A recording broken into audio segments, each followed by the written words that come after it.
human perspective.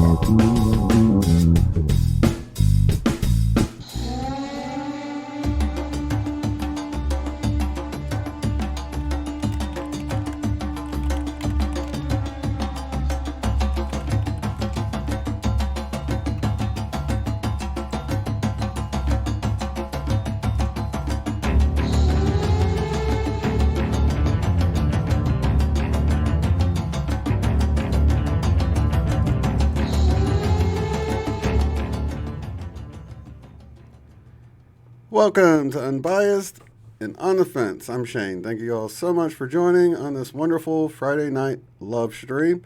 And before we start the first caller with Dustin, I did want to remind you all that I do have the website up and running. It's www.uotf.net if you want to check show schedules and a few other little interesting things on there to check out. So without further ado, I'm going to bring in Dustin. How are you doing, Dustin? Good. Nice to talk to everybody. Oh, man, it's nice to have you on here. Oh, I forgot I got to switch out Nancy's name because I was expecting her to be first. Or you're calling from Missouri, is that right? Yeah, I'm in St. Charles right now. Oh, okay. Yeah, that's the area I grew up in, St. Louis, and Yep. my best friend was in St. Charles, and my cousins. Okay, and cool. stuff. Yeah, I know the area real well. All right, yeah. I wanted to talk about, I just actually posted a couple videos, so I've started. Thank you, everybody. I wanted to thank Dead GPK because he showed me the first video that I saw. It was about these star-shaped holes that they found drilled in rock. Oh. And I did a video on it, so if anybody wants to check that out, and I did another one about other rocks that I found at a state park around here, Don Robinson State Park. Man, I'm not familiar with that. I'm surprised. Yeah, it's a newer park. I think they just started it like a year or two ago. Oh, okay. I was thinking, man, it's got my last name in it, and I haven't heard of it, and I was born and raised there. So, yeah, that makes sense. I haven't been there in a few years. Yeah, so it was really cool. Okay, so it's rocks with like a star-shaped cut into them, you're saying? Yeah, it's like a drill hole, but it's like kind of like shaped like a flower shape or like a pentagon shape. Oh, how interesting. Yeah, and they found other ones in Massachusetts and in Norway. And like I said, DK did a video on it, and I saw another video on Mystery History. And I thought it was really cool, so I wanted to show it because I think the park is kind of cool. Like, I think it has maybe some energy vortexes. I don't know, it feels like that to me. Like, there's certain parts where you go and you, like, feel lighter when you walk there, or you feel heavier. That's interesting. So, I don't know, maybe it's just, like, a modern thing that they think is caused by, like, the drill oscillating. Or maybe it's, like, you know, some, like, cool Ancient Aliens type of thing. I don't know. Yeah. But I thought it was cool, so... I just posted the link into the chat for anyone that wants to check that out. I haven't checked it out yet. I'll go check it out. But, all right, cool. Thank you. Yeah, no problem. So that sounds real interesting. Sounds like some ancient alien stuff, like they, you know. Yeah, that's what I thought. Yeah, it's really weird looking. Like they just took like a star-shaped cookie cutter cut out of the rock. Wow, that's amazing. Yeah, there's so much we have no idea about. You know what I mean? And I love Dead Oh, GPK definitely, too, so. Definitely. Yeah, all of his sky videos and stuff. So that's another great channel to check out. Yeah, definitely. Stuff is happening.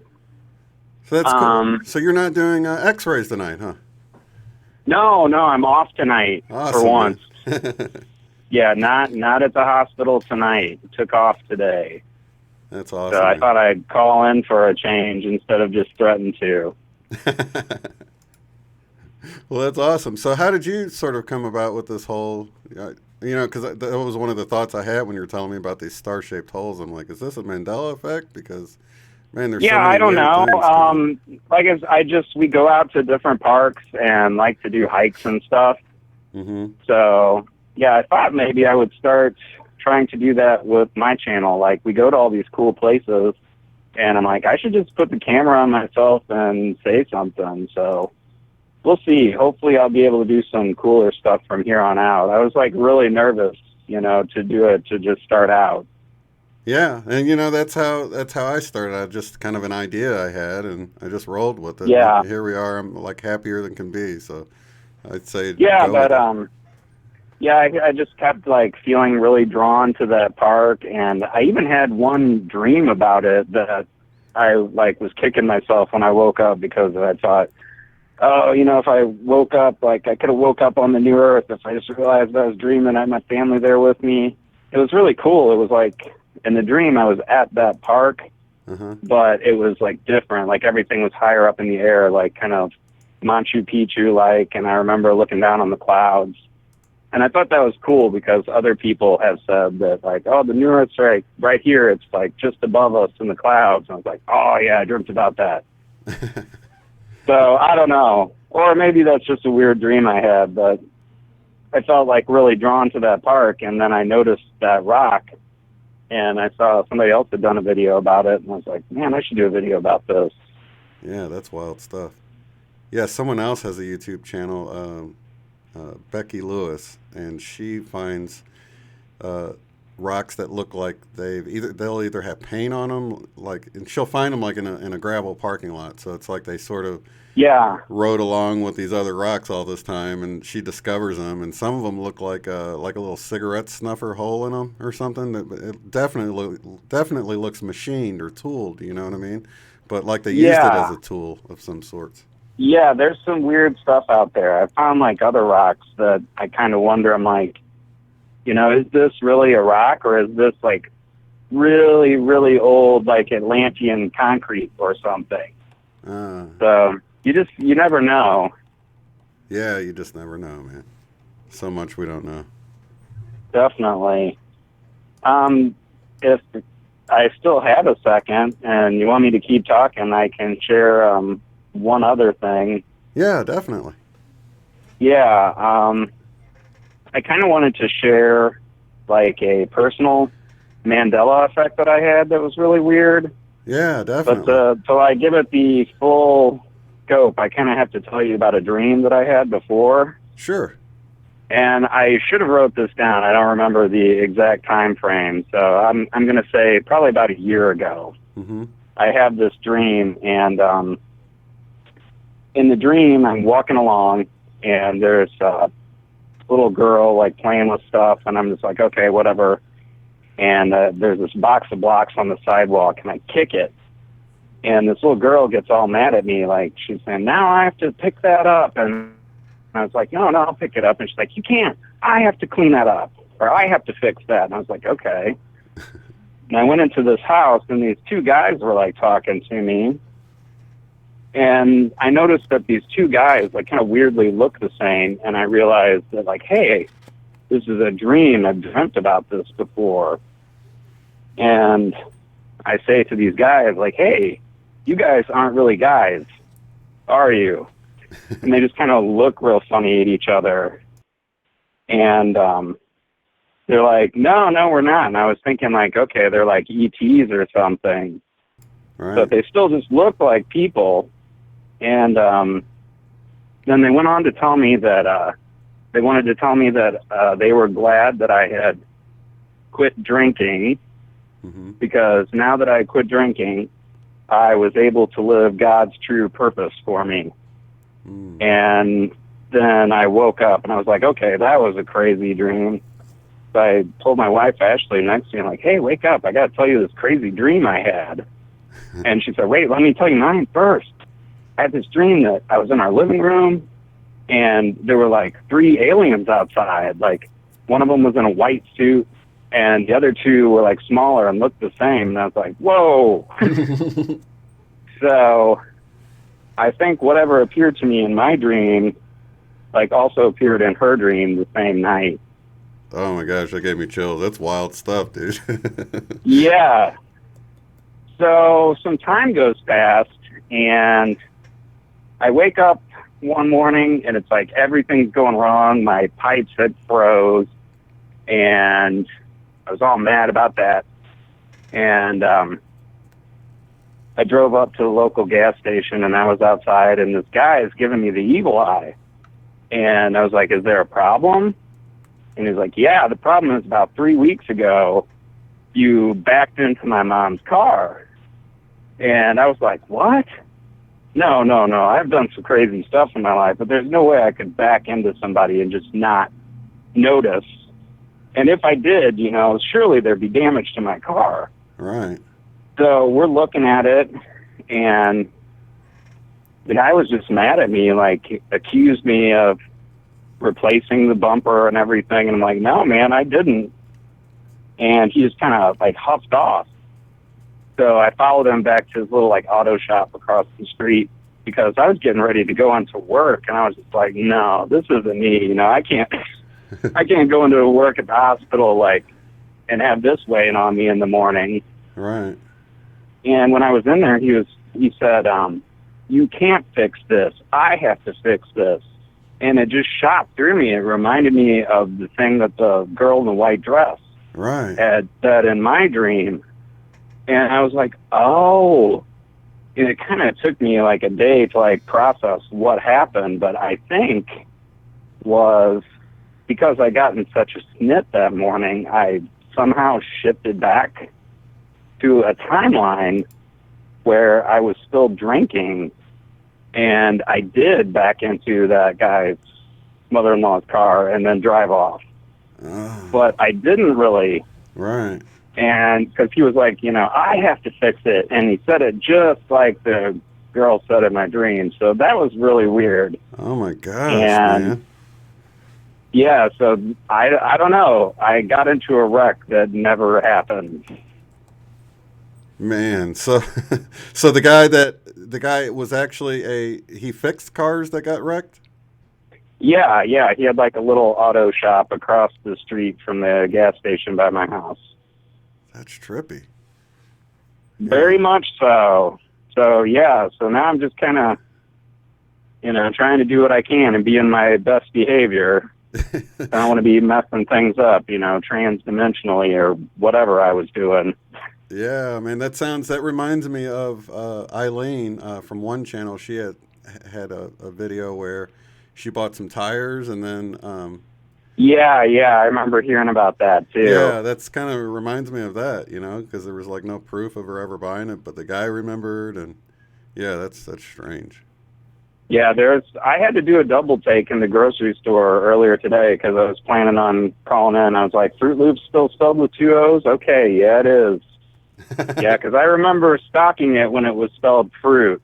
And I remember standing there holding the box and thinking, it should at least be spelled with 2 O's because then it would it would match and it would be whimsical and right. There's no real fruit in here.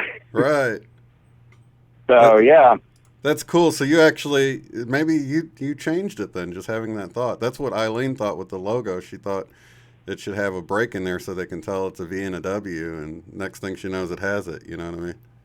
Yeah. Oh, yeah. I can't remember the episode, but I thought of you the other day. I was watching a Futurama, and we saw the VW logo that had no line between the V and the W. Oh, wow. And it's so funny because the changes I've noticed are so subtle. Like a lot of times you'll be behind somebody with a VW and you'll think it's changed back, but you'll get close and you'll notice that it's got the brake in there. Yeah. So it's like... Yeah, I had to leave C-3PO's silver leg alone. I'm just like, I can't go here mentally because it's so subtle. I'm like, was it always there and I just didn't notice it? Oh, God, now it's driving me nuts. Yeah, man. So, yeah. Yeah, some of the pictures are real subtle. Some of the pictures. And it's that way with the van from the A-Team. Some shots it looks like it's the way it used to be, but other shots it's clearly two-tone. And it's like, man, I don't know. Maybe I just always remember these shots where it looked all the same, because now it's black and gray. I don't know. It's just weird. Yeah. For a while I was thinking, maybe we could attach some kind of meaning to them. Maybe these are things that the collective unconscious is pulling away from. Mm-hmm. Maybe now space the final frontier is changed to a final frontier because most people are now thinking more multidimensionally. Right. And like maybe this one really jacks me up. Maybe the line, "What if I told you everything you know is a lie," disappeared from the Matrix because now with the internet and everybody being more connected, that's officially no longer true. Like the most lied to human has only like 99.9% lies. Right. It's not everything anymore. So right. Yeah. but then again, you have like, why did tunes change from TOONS to TUNES? And I'm like, yeah, I don't know. Yeah, because that points directly at frequency, and we're trying to raise our vibration and all this, and we've got these crazy frequencies is what it's really saying now, you know what I mean? Yeah. Yeah, and the other thing that I think is weird, like so many people notice the anatomy changes, Mm-hmm. and they're saying like, oh, this just recently changed. And I'm like, nah, not for me. No, apparently it's always been in that way in the Looney Tunes universe. Yeah. Or however that works. I don't know. Yeah. So I think that's really weird too. Like the more attached you are to it. I think that was Nathan saying that it's almost like benign changes. Like, you know, the heart surgeon is never confused, you know. Yeah. So it's interesting. The heart is a weird one because I specifically remember being puzzled at how our bodies seem so symmetrical, yet our heart is off to the side, and wondering why it didn't, you know, because there's left brain and right brain people, and it seems like some people are swapped. And I was like, why doesn't anybody ever have the heart on the right side? Like the same way there's like, I can see mainly all the time being on the left, but it seems like there would be times when people would have it on the right, just like, you know, left-handed That does people. happen, but it's like a medically weird thing. Sometimes people have their organs flip-flopped. Oh, okay. But it's not very common, and like sometimes it goes like lots of times it's if they have like some kind of other disorder or something going on too. Right. Yeah, that's strange though. But yeah, weird stuff. That's awesome. I'm glad you had a night off to call in, buddy. You're always Yeah, in there. yeah, You it was always great have to duck talk to out. you, and yeah, thanks for letting me share that. And yeah, if anybody is willing to put up with the giant watermark and me being kind of nervous and weird, go check out my videos. I'm hoping to do more soon. Yeah, I'm going to paste it in here again in case anybody's hopping in late. You can check out Dustin's video. He'll be back in the chat. He's in there as Dustin the Win. I like that. Yeah, I'm the win now. Yeah, that's fun. You can have some fun with that. People have fun with Justin too, like just in case and short cells and stuff like that. So all awesome, right, well, buddy. it's good. It was good talking to you. Thanks for having me. Yeah, buddy. It's nice talking to you too. Bye-bye. All right, bye. Awesome. Dustin from St. Charles, Missouri. My old stomping ground. I was actually from St. Louis, but that's just right over the Missouri River. Not far at all. I still have family over there, too. Let me see here. Okay. Here we go. Perfect.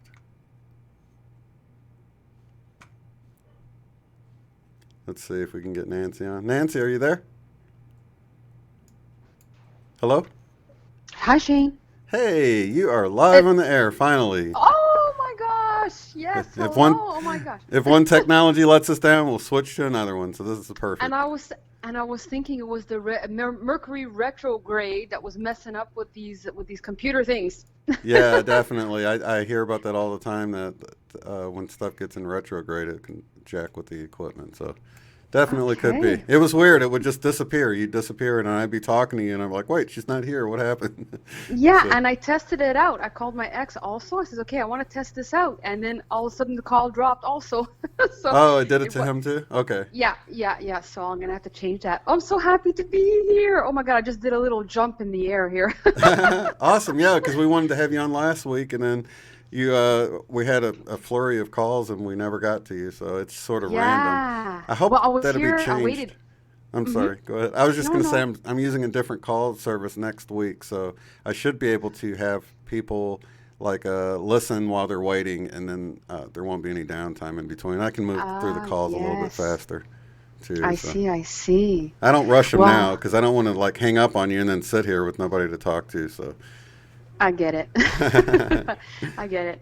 I'm so happy to be here. I'm talking to Shane live. I can't believe this. Hi, everybody in the chat. I don't Yeah. see what's going on now because it's on my phone, so I can't do both at the same time. Yeah, let me put your So I don't name know up what's here going on so because far. most people know you from the chat. Oh, and you're Yeah. from Canada, you said? What part? Yeah, Ontario? Montreal, Quebec, Montreal. Canada. Montreal, Quebec, Canada. I'm a couple of hours away from Jose. Is that Hello? EAL? I was trying to remember how to spell Montreal. Is that TREAL or? Montreal. Okay, that's what I got. I got lucky. I couldn't remember. It looked right, but I didn't want to show that I don't know how to spell Montreal if I didn't know. So. That's all right. Okay, not so fancy Nancy in Montreal. Awesome. So I'm so glad that you can make it on, and everybody knows you from the chat, from Jose's, and Yes. all around. Yes. Memorable name. Yes. So I'm wonderful. so excited. Is So there what are any? you guys talking about? It's just kind of an open format tonight. I didn't know what you wanted to share, so I just left it open. It's the Oh. Love Light chat. So Then this works out perfectly, Shane, because this is the show I wanted to be on. perfect. Because a few weeks ago you were talking about synchronicities, and then I wrote down a whole bunch of things because I remember I left some comments on some of your shows and about all these synchronicities popping up. So when I decided I was going to come on the show, I just went back to a bunch of notes just to kind of like pinpoint these things, and that's kind of where I wanted to go, I guess. Yeah, awesome. Yeah, we love synchronicities, and they've really been ramping up. It's like, I think they can't increase any more than they already have. And even my son notices. He'll like be playing a game, and he'll like bump me and like, look at the score, or look at this number, or whatever. And then he'll shake his head and goes, man, if one more synchronicity pops up, this is going to drive me crazy, because he sees them all the time, you know. And I'm like, no, it's going to happen. And then he'll show me one, and I'll point at the time, and there'll be one on the clock too. And he's like, what's going on here? How old is your son? 11.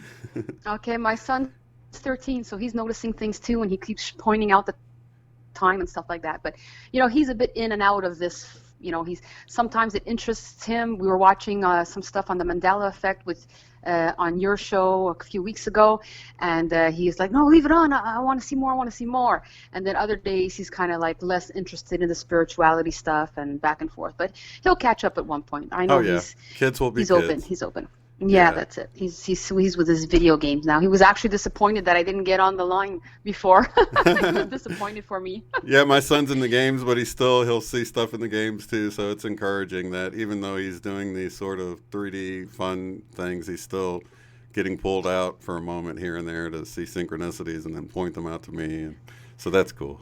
That's cool. You know what? I actually have the your channel, the live stream on I'm just looking at it on my TV because I can put it on the Apple TV, and I'm seeing the Not So Fancy Nancy. Yeah. It's a little funny to see that. You know, I'm not vegan now, but I was vegan a few years ago for a year and 8 months. And I had started a vegan channel called Not So Fancy Vegan Nancy. Oh. But had I never done that, I would never have been able, it would have taken me forever to be able to connect with you guys and the show.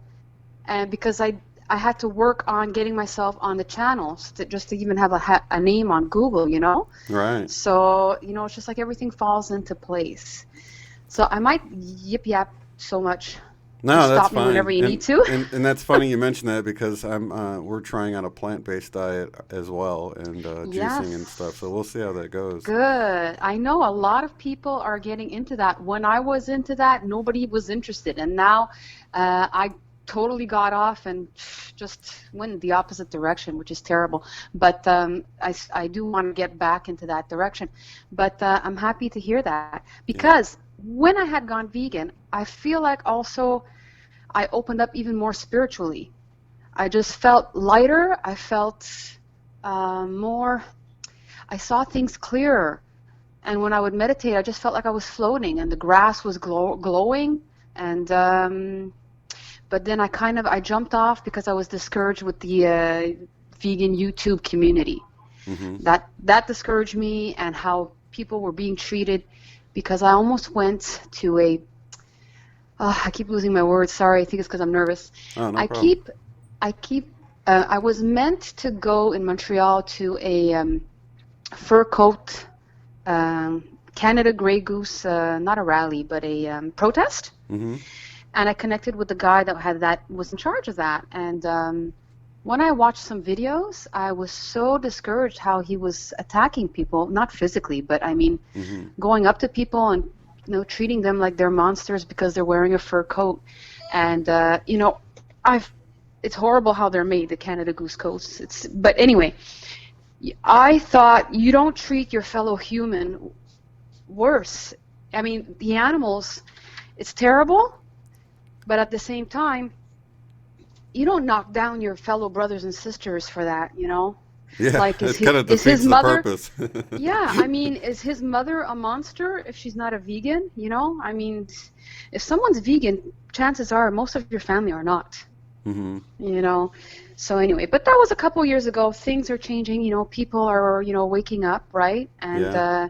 that kind of brought me more into this more spiritual place right now where we're ascending, and I got all into this, and which in fact I was always very spiritual since I was young. And I Mm-hmm. remember my dad used to talk to me a lot about spirituality and ETs, Yeah. and he was into conspiracy theories.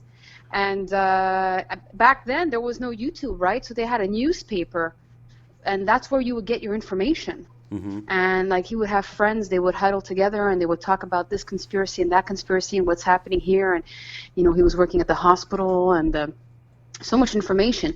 But I wasn't into that at that time because I was a teenager and I was interested in a lot of other things. Right. But I remember he had lent me a cassette for meditation because I was having trouble sleeping at night, and I would do those meditations and fall asleep every night through that. And I would get these blissful moments of love, and I just saw the world. I was just I was bouncing when I was walking around. But then, life gets in the way, and then you get into, responsibilities, this and that, and you kind of like drop out of it. So it's always kind of been there, and it's always been coming back. But now it's really coming strong. Mm-hmm.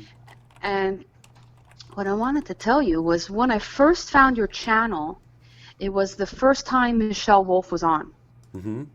And you guys were talking about the rainbow event. Right. I had been following Fleur Byrne at the time also, and I remember her talking about the rainbow event. And in March, I felt something in the night when I was sleeping, which felt like a wave. I didn't see anything, but I felt this wave come on of just pure bliss, love, and it lasted for like 20 to 30 minutes on and off.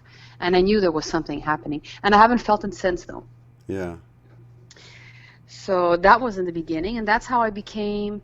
Oh, I'm really rambling on here. Did you have any questions, or should I? No. I'm into what you're saying and looking at all the beautiful hearts in the chat. So. Oh, nice. No, Oh, I there's a love you discussion. guys. I love you so much. You are like, you totally uplift me. All of you play a role in my life. It's unbelievable. I'm so grateful to have found you guys. And Jose, that too, when I first got onto your channel, and I met Jose. Well, I knew she was from not far from here, and she was originally from Quebec, so she spoke French. So I started going onto her channel and connecting with other people over there. I met Natasha Hines, who doesn't live far from me also, so her and I have become friends. And then Jose came down a couple of months ago, and I got to meet her. It was so funny because I was sitting in front of her at one point, and Dan came to join us, and I was like, oh my gosh, I feel like I'm watching you guys on a live chat, but I'm literally there live. But that was really, really, really cool. And let me just go back here. I wanted to share this with you guys also. I had written the date, but now I'm not going to go that far back in my notes. But the night, the day that Alison Coe and Candace had done the worldwide meditation?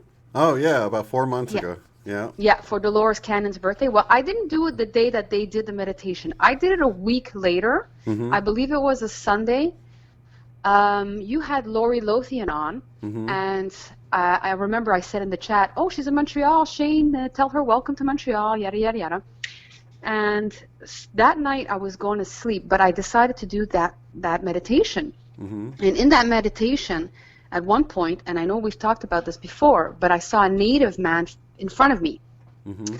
And that popped in front of me because I remember I drew it the next day, and then eventually I just kind of, you know, when you go into a meditation, sometimes you just black out and you don't know anything that's, sorry, I just got distracted. You don't remember a thing. You wake up from the meditation, you're like, oh, what happened?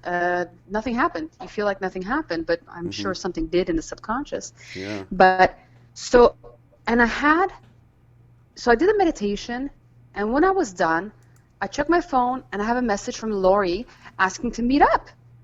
So, wow. Yeah, so that was incredible. So the next day, I went to meet her up in Montreal, and we talked for like 2 hours. Went for coffee, and we talked for 2 hours, and there were all these synchronicities that were popping up, and she's just great. Oh, I was so grateful to meet her. It was so cool. That's when she was actually visiting. She was visiting her daughter there or something, right? Yes, she's not from there? Exactly. Okay, right. Yes, I remember that. Yes. And that was so cool. She's actually coming back. She said she's in Ontario now, so she's going to be back in Montreal in a couple of weeks, I guess, and we're going to connect again. So that's really cool. Awesome. And but what's funny is I didn't realize this, and I've told her this dream that I had, but I forgot. I told her later on about this dream that I had, but I had forgotten that I actually had that dream that night before I met her. And let me tell you what it is. That night, and I wrote it down, but I forgot it was that night. I had a dream that I was and I'm sure it was Mexico, because we like to travel to Mexico, and I was there with my partner at the time and my son, and we were at one of the taller floors of the building, overlooking the ocean, and the windows were from wall to ceiling windows, floor to ceiling windows, and all of a sudden, we're looking out the window, and we see this tidal wave coming towards the building. And it just, it felt so real, the dream, and we watched it come over, but it wasn't high enough to reach where we were, but it was powerful enough to break off a piece of the island of where the building, our hotel was on, and we started floating away, and it started falling forward, and we were falling forward towards the water, but before it hit the water, I woke up. Oh, that sounds terrifying. It was terrifying, but I wrote it down. I remember I mentioned it on the Consciousness Wave group, and then a couple months later, Lori did her BQH meditation. You remember that? Yeah, she had her session. Yeah, her session. Yeah, and she talked about the Atlantean time. She felt like she was going back into that time, and she kind of felt like maybe today that we're going to be kind of living this kind of something having to do with water, the sloshing, and the coast, the west coast going underwater and stuff. And so I watched that episode, and then when I looked back in my notes and I saw that I had that dream that night before I was meeting Lori. And then all of a sudden she has this that session that talks about that. So that's just funny that these things are coming through, and they're just, you forget about them, and then later on something reminds you of that, or you go back and you're like, oh my God, that's where I see like the connection everywhere. It's just crazy. That's wonderful. Yeah, it's scary, but at the same time, we're in some exciting times, and yeah. I don't want to think about that stuff too much, but I'm really focusing on the positive. Well, when you realize we're eternal beings, it's not so scary then. Yeah, that's it. And I did have another dream also at one point where I saw there was a commotion happening, and I was asking people, what's going on? And it was nighttime, and then they go, oh, look up at the sky, and it was the Aurora Borealis, and it was so real, it was beautiful, and I know people talk about that with the pole shift happening as well, that the skies would be filled with the Aurora Borealis. And another synchronicity that's funny, and I told you that also last week, was Eileen. Hi Eileen. I'm glad you're done scaring me with those photos. Oh, that's right. Yeah, those eyes were creepy. That's for sure. Those eyes were really creepy. But besides the eyes, still, everything else was creeping me out too, Yeah. Yeah, you But moved to a new place or something, right? yeah, I moved to a new place. I wasn't exactly unpacked. I'm pretty much settled, and I had been a month, but it doesn't matter. I was alone. I didn't have my son here or anything, so I was just like really alone, and I was watching the stream in the evening, while it was on, or it was a day afterwards, I think, and yeah, so I had to like do some positive self-talk before going to sleep. Right. And before I forget, so yeah, that's it. Eileen, she comes on the show not this past week, but last week, and she talks about the David Wilcock. She went to go see the conference. Right, in Colorado Springs. Yeah. That's it. Okay. And that the night before, I had a dream that I was there at one of those things, the desert talks or whatever, where David Wilcock would be at, and there was a bunch of different speakers. Like, I dreamed that I was there walking around. Oh, let's go check out this guy. Let's go check out this person. Oh, I want to see. And then Jim Carrey popped up. Jim Oh, Carrey wow. was there also, because I've seen him on a photo with David Icke, and many people talk about him being awake and this and that. Mm-hmm. And so I found it interesting that he was in that dream. And last summer, when I had just found out that he was talking about, people were saying he's been acting weird. He's talking about us being a bunch of tetrahedrons floating in space, and being a little more low key and getting into a lot of art and stuff, and Jesus and stuff. Well, last summer I had an opportunity to go see at the Comic Fest in Montreal. It wasn't a Jim Carrey stand-up, but it was Jim Carrey was. He's directing this show on HBO, I think. I forgot what it's called. But he's directing the show, and it was the cast of the show. And he was there. And I could see moments when he would be talking to the crowd.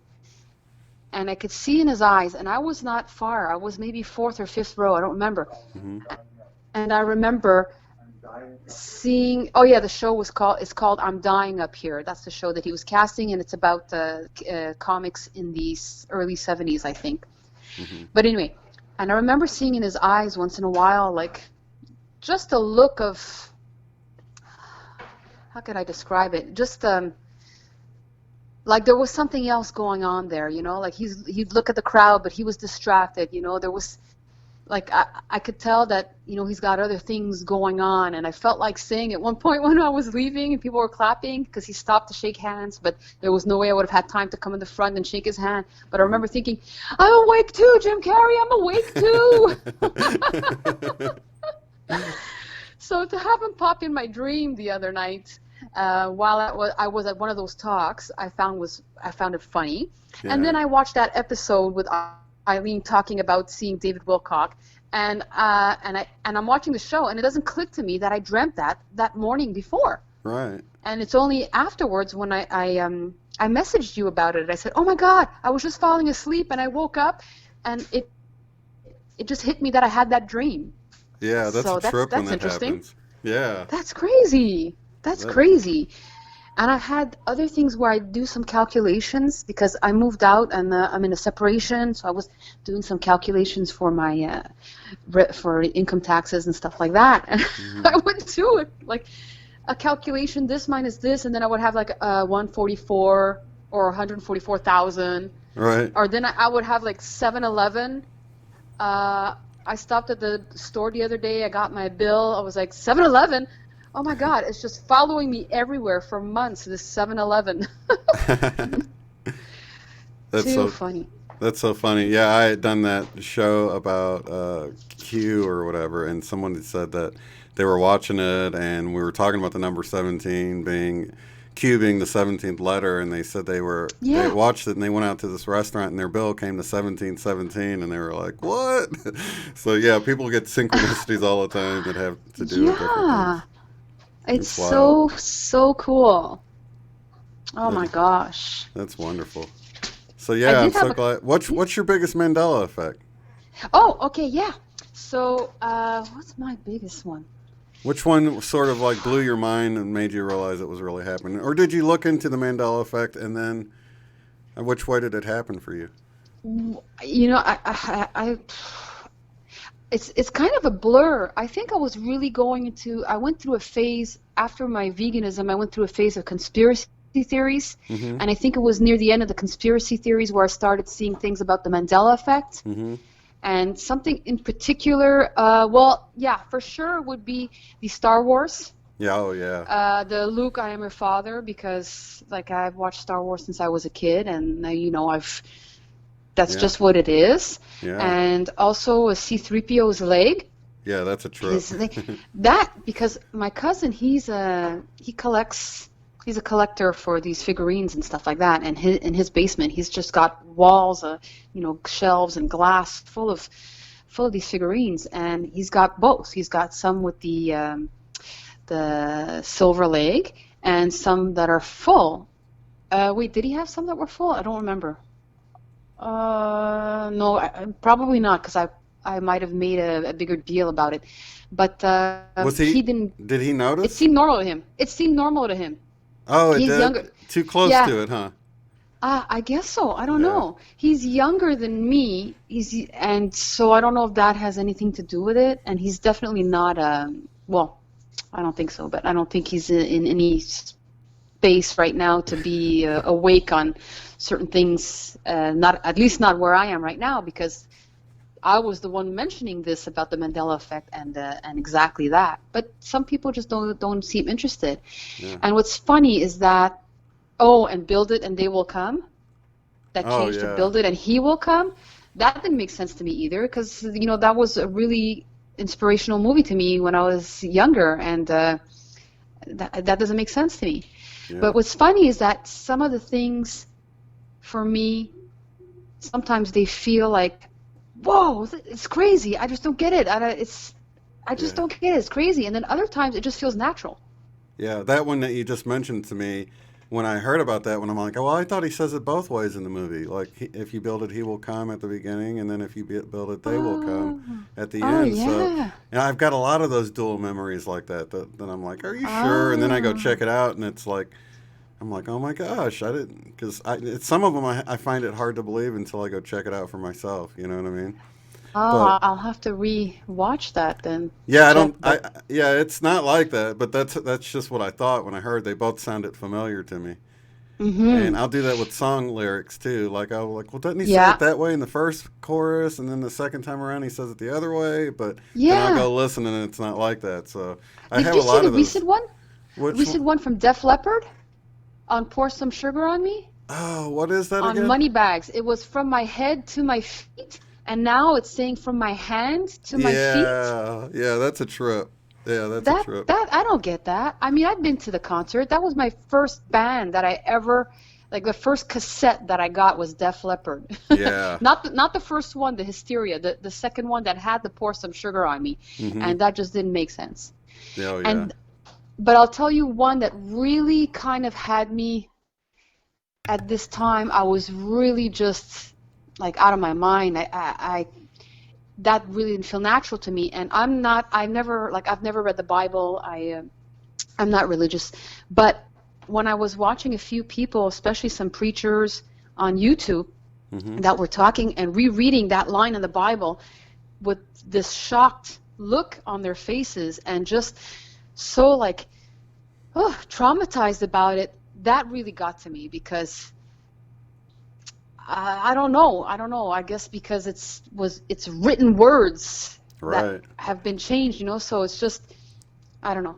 Yeah, because that takes it into the realm of supernatural. If the print in the book that you've had for years has changed, that's mm-hmm. impossible. But if you go to a website and you're like, oh, somebody just hacked in and changed the words, I mean, that's easy, right? But when you pull out a book that's got dust on it, you can tell it hasn't been touched, and you open it up and all of a sudden these verses that are highlighted, the words have changed under the highlighter. It's like, what the heck?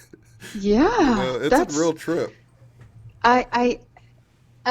It's so hard to wrap our brains around it. Yeah. That's why I had to go back to the drawing board with it. It's cool to me. I'm like, what the heck? Mm-hmm. I mean, I never really went too dark with it at first. I was like sort of blown away at first, but it didn't take me long to realize that just the way it seems like such an individual thing. That's what made me think that with what you were saying about him being a collector with the Star Wars stuff. I think if he had been a collector when he was younger and then stopped collecting before the change and then looked at it, he would notice it. Because things that I was really familiar with as a kid, but then didn't mess with it, and then it changed, and then I look, and I'm like, no, I remember, it's like a childhood memory. It's like so vivid. It's ingrained. Yeah.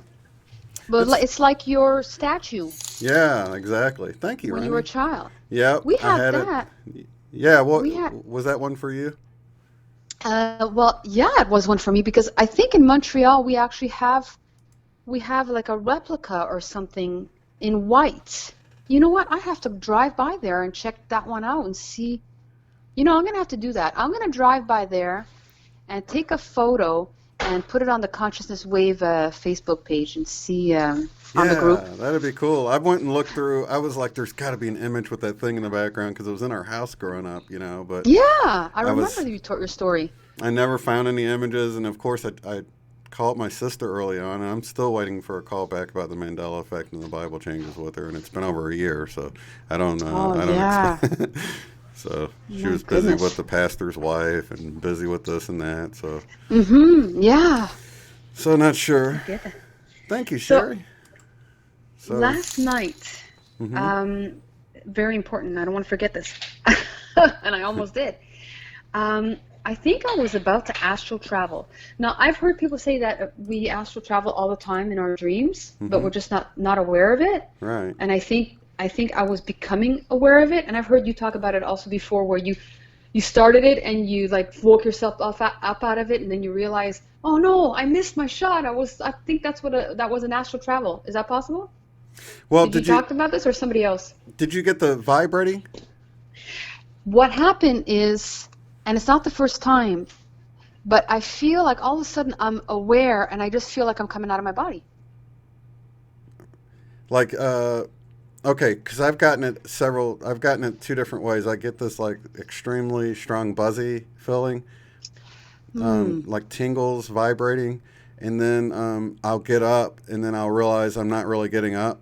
And I've even gone to the point of like touching the ceiling and the floor my gosh. And then realize, and then I'm back in the bed again, and I'm like, holy cow. Or I roll over to wake my wife up because I think that something's wrong. I'm like, something's wrong with me health-wise, And then I'll go to wake her up, and then I'll be back in the same position, and I had never rolled over and stuff like that. So real trippy. Oh my God. I don't think I've felt it that way. I think I always wake myself up before I have the opportunity. I scare myself. Like I feel just something happening. I become very aware, like awake, like my ears are like high sensory ears, like a dog, and I'm like, something's happening. Something's not right, and I feel it starting. Like I feel like I'm like trying to pull out, and it wakes me up, and then like now the last couple of times I tell myself, no, hang in there, don't move, I want to go, I do want to go, like I'm ready, I won't scare myself out of it. But last night I'm trying to calm myself down and say, no, it's okay, you're gonna astral travel, let yourself go, relax. And then I'm trying not to move, and just and just stay stiff and just let that part of me step away from the physical body. But then I was like hot. I was so hot. I had a rush of heat through me, and it was making me itchy. So I'd have to scratch. I'm like, no, I don't want to scratch, but I had to scratch, and then I was like, oh, I lost it. I think. I lost if you move, and thank you, Sarah. If you move, it ruins it. But I've had it to where I moved, and I wasn't really moving. So I've had it that way too, like where I was like, oh no, I moved my arm and I ruined it. But I was like, oh my gosh, I didn't really move my arm, and I was like in two worlds. So I was like conscious that on one part that I felt myself move my arm, but on the other side of it, I felt like I realized that I hadn't moved it. So I've experienced it several different ways. But yeah, if you move your real arm in real life, then you've ruined it, But a lot of times we get this the sleep paralysis, they call it. So that's the main thing, is if you don't freak out, and I think a lot of us feel that fear, and that adrenaline pulls us out of it because of the fear. That's it. Exactly. That's it. Because I've had feelings like that when I was younger, when I was a child. And I would I'd jump out of it. Yeah. I must have had more younger, and I just, when you start to realize that when people say, I don't know, how do I describe it? Because I remember when I was a teenager, I was having some of those experiences, because my dad would talk about stuff, ghosts and entities and this and that. And I remember my aunt, I used to babysit my cousins that lived 2 houses down. And I would go over, I'd get my cousins set up. One of those are the ones that's a collector, by the way. And I'd send them off to day camp in the day, and I go take a nap. And my aunt, I was a teenager, so I was like, oh, I'm going back to sleep. This is too early for me, the summertime. Right. So I go to lie down in my aunt's bed. And I was facing, one side of the wall was the window, and the opposite side of the wall was a mirror, and the door just not far from it. So I'm facing the window, and I fall into this deep, like a paralyzing sleep. And I'm just, vroom, like it's just shut down. And I hear footsteps. And now I'm like, oh my God, oh my God, oh my God, oh my God. And I'm trying to break out of this paralyzed position I'm in, and this brain like locked. I was like in a lockdown, and I'm trying to jump out of it, and then finally I force my way up, and I turn around, and I'm like, hello, nobody's there. I'm like, okay, whatever, so I'll roll over and I'll fall asleep this way. And as soon as I shut my eyes, it wasn't long before I just right into that deep paralysis sleep again. But I'm not really asleep. My brain's awake or something's awake, and I feel the bed moving next to me. I kid you not. I feel the bed moving next to me, like rustling, and I'm like, I'm trying to scream. My mouth is frozen shut. I'm trying to move my arms, and then finally I break out of it, and I hit that side of the bed. There's nothing there. I run out of the house. I run to my house, my parents' house, 2 houses down. I call my dad at work. I told him what happened. He says, did you ask who it was? And I said, are you kidding me? I was scared out of my mind. I just ran over. Oh, yeah, that's frightening. I never figured that one out, but my aunt had told me before that she's already felt a presence in that room that didn't feel super good. Like she'd felt something sit on the foot of the bed. So I've always been freaked out about that. But another experience I had at my house, which was not as scary as this one, but still questionable, I was 13 years old, and I had a bunch of posters around my bedroom wall, like a teenager did, right? And I was asleep, my bedroom door was locked, and I hear one of the posters fall in the middle of the night. And I'm like, why would you wake up to a small little poster falling, So I wake up, open my eyes, and I see my sister. We're 3 girls. This is the middle sister. I'm the oldest. She's standing at the foot of my bed, sideways, and I say, Stephanie, what are you doing here? Go back to bed. And she just bends down slowly, picks up the poster, and stands back up. And then I realize, wait a second, my bedroom door is locked, and she doesn't look like she does today. This looks like her when she was younger, and she had shorter hair, and she had this little yellow pajama, a nightgown that she used to wear when she was younger. And now I was freaked out. So I had the pillow over my head. I'm like, Mommy, Daddy. And I'm calling for my parents, and they're coming, and they're like, unlock the door. And I'm like, I had to hold my hands to my eyes, and I got up and unlocked the door. And then my dad tells me that, our spirits like to travel when we're asleep, and Stephanie just likes to stick around the house. Right. So I'm like, oh, yeah, okay, I feel much better now. So then I end up going to sleep with her in her bed, and it's still a joke till today. I told her, you better stay in your body now. And my mom had seen her too. She had seen her in her sleep also. She woke up and she was standing at the foot of the bed in the same pajamas and that same look. That's so wild. That's like pointing towards the way people say time is an illusion. Not only was she like out of her body, but she was out of time almost. Yes. That's a trip. Yeah, exactly. Oh my gosh. So that's weird. So that's almost like kind of like a ghost, but she wasn't dead. I mean, she was alive. No. But it could have been the same thing happening when we see ghosts. It was like someone was sleepwalking from the past, maybe, and maybe they are dead now, but that part of them left their body, left their time, came and visited the house.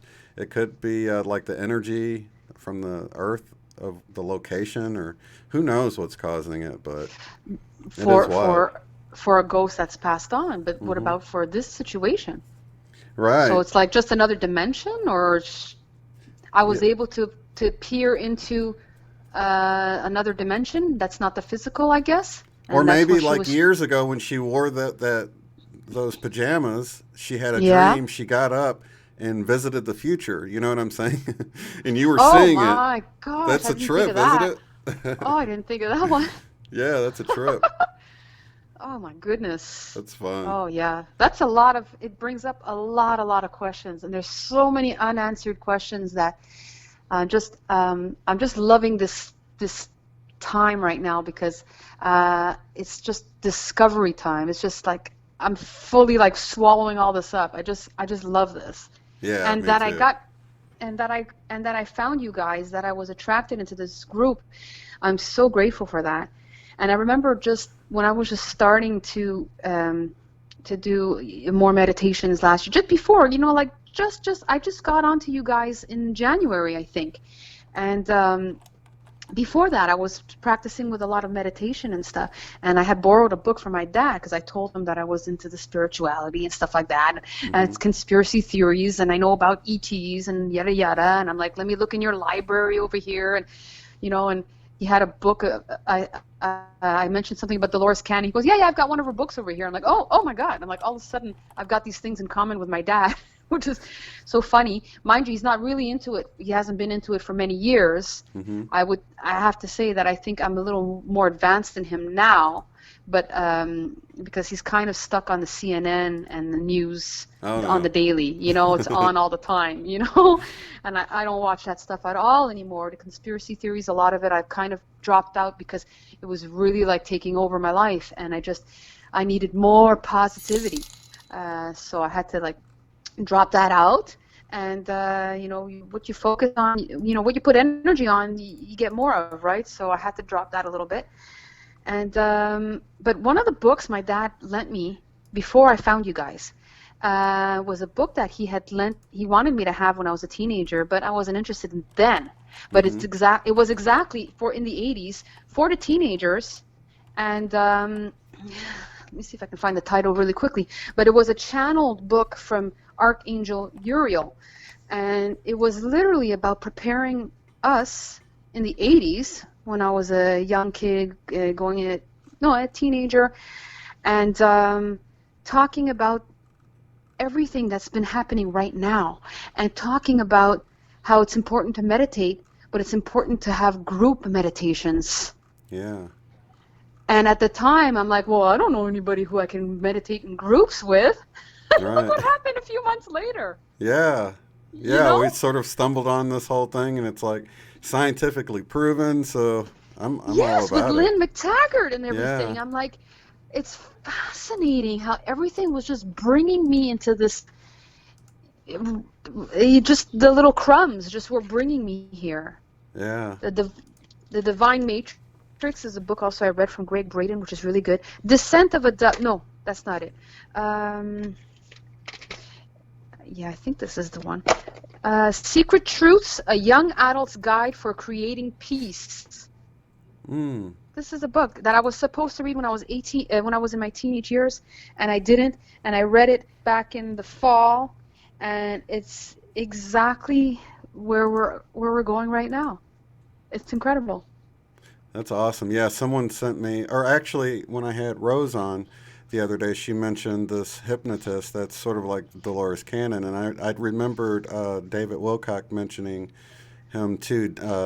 Brian Weiss, I hope I have the name right. But anyway, Jen's Gem sent me a link after that Mhm. show. I'm going to paste it Mhm. into the thing because it was so cool to hear how he sort of went through the same exact thing that Dolores Cannon went through because they both sort of stumbled on this uh, the people's lives previous to the one that they're currently in, and Yeah. they were both sort of like caught off guard by the whole thing and like, is this real? And then so I watched this video, the link I just pasted in there, and he talks about how the guides were telling him things about his life, and she didn't remember any of it, and it's really fascinating. So I want to put that Oh. in the chat for you guys to check out because it's like 2 hours long, but it was totally worth it the whole time. I was riveted to it the whole time, and Oh, wow. it was nice to find another Dolores Cannon type person to validate, Yeah. what really goes Absolutely. on. Yeah. Well, do you know Michael Newton? The book Journey of Souls? Both of them sound familiar. I don't think I've read it though. Okay, well, this is the same kind of thing as, well, Dolores Cannon, I think, well, it's the same kind of thing, I guess. This is a book that somebody mentioned to me once, and that's it. It's case studies of life between lives. Mm. And it's pretty much the same thing. This was a hypnotherapist who didn't, he fell into that, Mm-hmm. people talking about between lives, where they were, their experiences, and this and that, and he collected all this information but didn't put it out until 20 years later, I think. Yeah, that's He how this wait guy was talking. He said he was afraid of how his peers would look at him. He had this education. He didn't want to ruin his professional career by coming out with this stuff. But at And what some was his name? point, uh, Brian Weiss, I think. Let me Ah, okay, paste okay, it in here interesting. again. I Okay, want to I'm make gonna sure I look get that his one up. name right. Hmm. Yeah, the video link that I pasted in there is called. Yeah, his name is Brian Weiss, MD. The video is called "Many Lives, Many Masters," and it's an hour and a half Mm. long. Well Hmm. worth it though. Like I Okay. was wishing it was longer. It seems like it might be an audio book, but I'm going to put it down in the description box below. So anybody listening, I'll put it right beneath the phone number. Anybody watching this later, so you can click it. I highly recommend it. Um, Yeah, that sounds interesting. Absolutely. yeah, really cool. Oh, and I started reading the Celestine Prophecy again about a month ago. Oh yeah, isn't that wonderful nowadays? It's like, Yeah, it's because I read it like years ago, and I'm not at all in the same place as I was years ago. So now it's just even more, it's just even more cool. yeah, Hmm. yeah, it really is. And for anybody who doesn't know, check it out. There's actually, if you look up the Celestine Prophecies on YouTube, you'll find this 9 hour audio book of it, and you can listen to it in double speed. And I mean, Oh, it's you can listen to it at normal speed, but I just couldn't wait to get through it, and it plays well ah, at double speed. Some stuff doesn't, but this I didn't really feel like it was double speed. I felt like the emotion of it and everything, and oh, I'm gonna look it up on YouTube, you say? yeah, yep. And it's Okay. the narrator does a great job, even at double speed. He sounds great. So Oh, I'm definitely gonna check it out. I'm disappointed that the movie was a bit of a B movie, but if they would remake that movie in the like effects of today, that would be so oh great. yeah, it was sort Oh, of, and they left out a lot of things that the book had that I guess they of have to course. shrink it down into 2 hours. Yeah, of So, course, absolutely. but the book was And better for me. yeah, absolutely. And I just watched a couple nights ago with my son, A Wrinkle in Time. Yeah, that's funny. I Have you? watched that probably a couple of months ago. I saw Yeah? it and I Hmm. can barely remember it. I'm like, I'm gonna have to go watch it again. For some reason, I can't Oh remember it. You know? yeah, watch it again because it's you just resonate so much with it. So much, the dark energy, the cabal, whatever that comes in and infiltrates you and Yeah. takes over you just when you feel shame, guilt, anger. It's just makes so much sense, and how that everything is just there's mostly more love than there is a darkness, and darkness is just a really like small part of it, but it's really like really infiltrated. And I think you even said it, that there was that man that had near-death experience, and he came back. He wrote a book. I think there's a movie also. I forgot what the name was. And he was saying that there was, only love frequency like all over the universe, but the darkness was on Earth or close to Earth or something. Mm-hmm. So that kind of reminded me of that also in the Wrinkle in Yeah, Time. you talking about it's bringing it back to me. I remember how creepy it was in that cul-de-sac when all the parents came out or all the moms came out, and Oh yeah, yeah. that was really creepy. Yeah. Yes. I just recently played. I don't know if you guys have seen it, but Jason Christopher put out this video. It was only like a 3 or 5 minute video or something, but it was playing like all of the mainstream media, all the local affiliates saying the exact same wording about sort of the truther movement. It's a danger to our democracy. And it's just to hear them all synced up at the same time saying the exact same wording. I played it for my wife and her eyes got so big. She's like, what the heck? Because it seems so much like some kind of futuristic creep show, freak. Oh It's just so yeah, freaky. I've seen this channel a couple of times a few months ago, but the thing is, there's so many, I can't catch up with everything. Oh yeah. Otherwise, I would just be in my house on the computer all day. Oh yeah, and being a content creator, it's hard to keep up with everyone. That's why I have to watch stuff at 2 times speed, and then I'm reading Hmm. books, and I got to make sure I don't. I'm really bad about starting a book and not finishing it. So when I Yeah, start several of them at kind of. once, it's like, oh no, I got to get back to Yeah. that book, and I don't want to not finish it. It's especially if it's really good, like the new Magenta Pixie book is so huge, but That one sounds good. That one and The Power of Eight. I wanted to read that one also. And there's yeah, uh, I just can't some. absorb it quick enough. That's it. That's it. In the 5D, maybe you can just close your eyes and you got it all right there. Yeah, or even flip through the pages and be like, "Oh, that was a nice book," and be done with it. 'Cause, Yeah. yeah, hey, My we might dad have used to the. say, yes, sorry. I was going to say we might have the reemergence of books being really popular if we can get to where we can just thumb through the pages and instantly get it. Then it'll be better than the No, internet. yeah, no kidding. I see that. I foresee that in the near future, Shane. That'd be nice. Yeah, I think of It that would. show. What did you see the movie?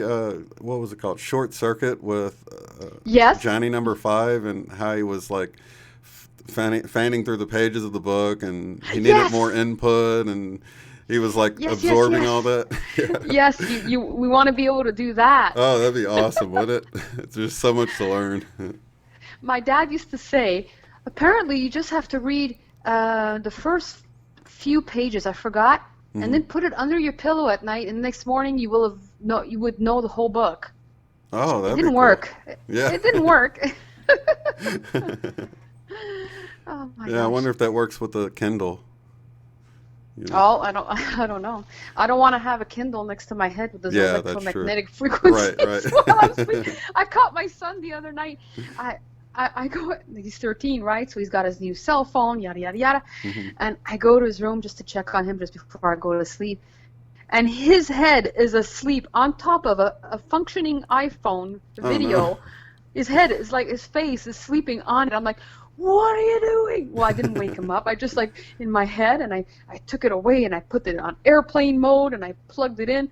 And the next day I told him, I go, you don't have any protection on your phone? Because he doesn't want to put, I have like special stickers and whatever to kind of combat, and crystals to combat the Right. electro frequencies. Yeah. And I'm like, you don't have any of that, and you were asleep on it, and da da da da, right next to your brain. And he was like, oh my God, oh my God. I think I've really like dug it into him the last couple of years with these electromagnetic frequencies. Oh yeah, definitely. Yeah, I downloaded the one of those. I think ourspirit.com has these sigils that you can print out to put on stuff that are supposed to. I don't know if they work. I made one on a decal. I had to make it really big. But one night I finished the live stream and went in there, and my son was on his bed with his phone in his hand, and I could see on his hand he was watching the live stream and fell asleep. And Oh, oh, it had like the thumbnail for my live stream on there. I was like, oh, I had to take a picture real oh, quick. So it's funny though. oh, that's sweet. Yeah. Well, actually, he was waiting for me to get done so he can come in and use my computer for video games, I think. So, but still, Mm-hmm, it was cute. mm-hmm. So he wasn't really interested in what Daddy's doing. No, it was boring. Probably he fell asleep, but it was still cute. I'm sure it was. Oh my goodness. Well, it was so nice talking to you, Nancy. I mean, I see you all around all the time. Oh, It's nice to put a yes. voice with the name and. Oh, yeah. So awesome. I think I got everything out. Seriously. I was so happy. It didn't work last week, and I was thinking about it the week before, but it was not even working tonight in the beginning, and now it did. I'm so happy. I'm grateful. I'm so grateful to have met you, Shane, and Jose, and Lori, Michelle Wolf, Eileen. I love you, Eileen.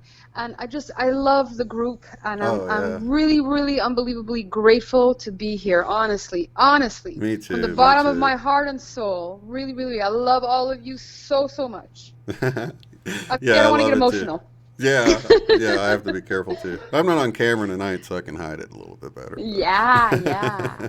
So then I'm gonna get onto the chat then, and I'll catch up with everyone and give another person a chance to yip yap like I just did. No problem. Thank you, Nancy. Lots of love and light to Thanks, you. Shane. Lots of love and light to you too. Talk soon. Okay, bye-bye. Bye. Not so fancy Nancy from Montreal. Awesome. Let me see. Oh, wrong button.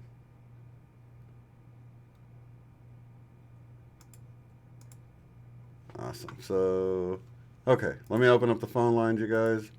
Sorry, somebody's really quick, then they probably got the voicemail. But that's good. It's good because the underdog will be able to make it in this time if they're calling. I'm always for the underdog.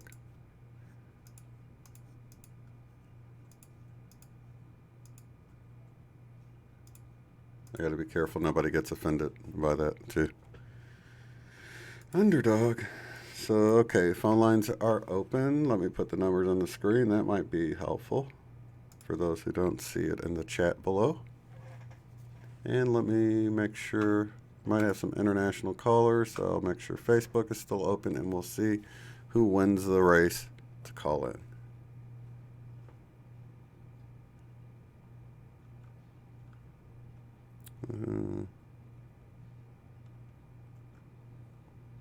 Oh, is Transmissions Forever here? Or are you just saying that? Yeah, lots of love and light to Transmissions Forever. Let's see.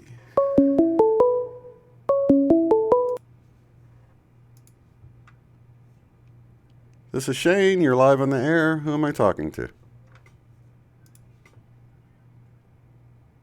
Oh, let me make sure they can hear you. Jen's Gems. Oh, I was just talking about you. I could not hear because I am, on my phone. But I don't know, I've been so pulled to talk with you today, so I don't even know what we're going to talk about. But for some reason, I'm supposed to talk to you. Well, the reason I was talking about you is I pasted that link and that you sent me to, when Rose was on and she was talking about Brian Weiss. Is that his name? I keep thinking of Oh, Dr. Brian Weissman, I think. Weiss, okay. Or Weiss, yeah, he's amazing. He really is. It's like a whole nother Dolores Cannon. Just that video I watched that you sent me, I was like, man, this is like, he went through the same thing Dolores Cannon did with sort of not expecting to find what he found, you know what I mean? And it like all developed in a way that was just so amazing with, getting the information between lives about his son that passed away. But let's step back for a second. I had stepped out of your live stream and then was distracted, so I was stepped out even further away from your live stream than what I thought. And then I was just prompted to call you, and you're telling me, did you really just now talk about me? It was during the last caller with Not So Fancy Nancy. That's amazing, because I was prompted, so maybe you were tugging. Yeah, you probably... Maybe this is related to the telepathy thing.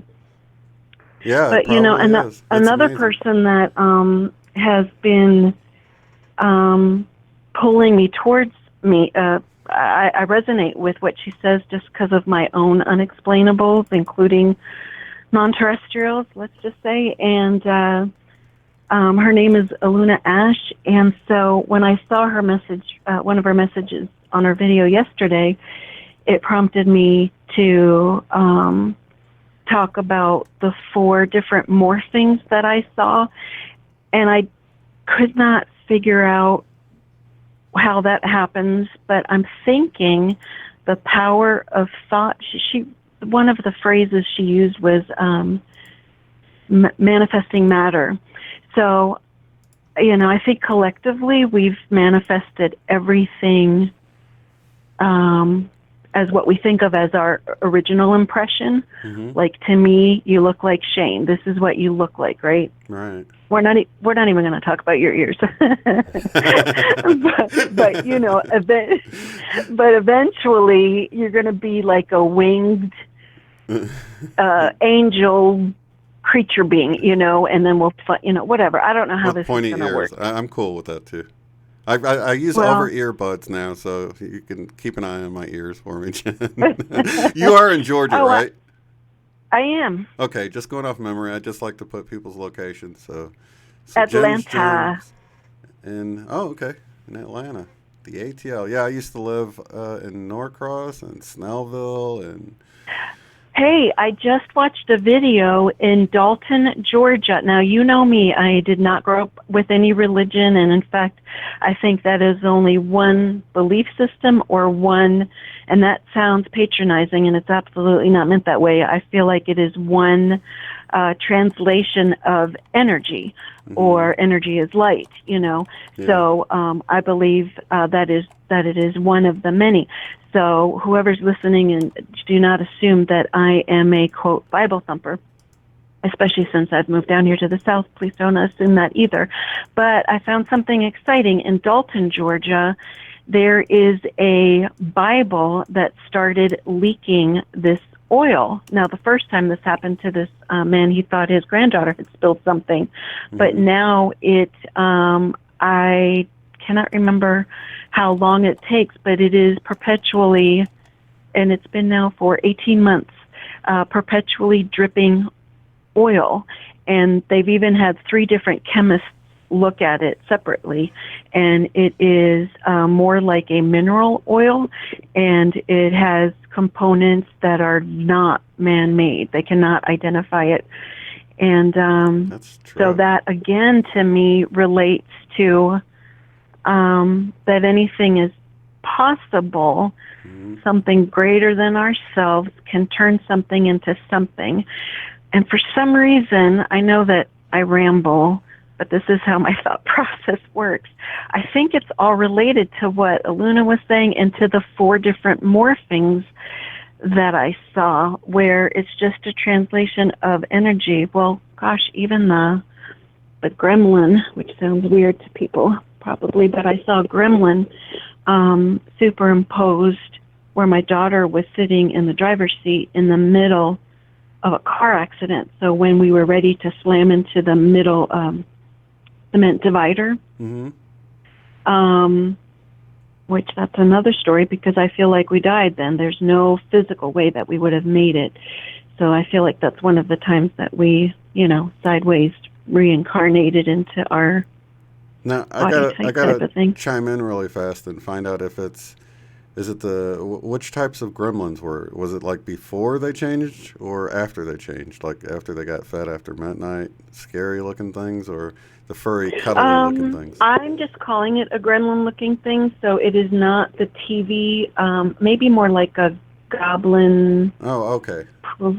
You know, maybe it's a goblin. I don't know. It's not like the fuzzy TV thing. But, of course, after the Mandela effect, I'm slowly trying to find a pattern of this. And regarding that car accident, it was in the middle. She was avoiding a van that was ready to hit us. She avoided it, and she was a new driver, still on her learner's permit, and she did an amazing job. The thing is, it did put us into tailspin. So we rotated a few times, and then just 90-degree angle, full speed, was headed right to the cement wall.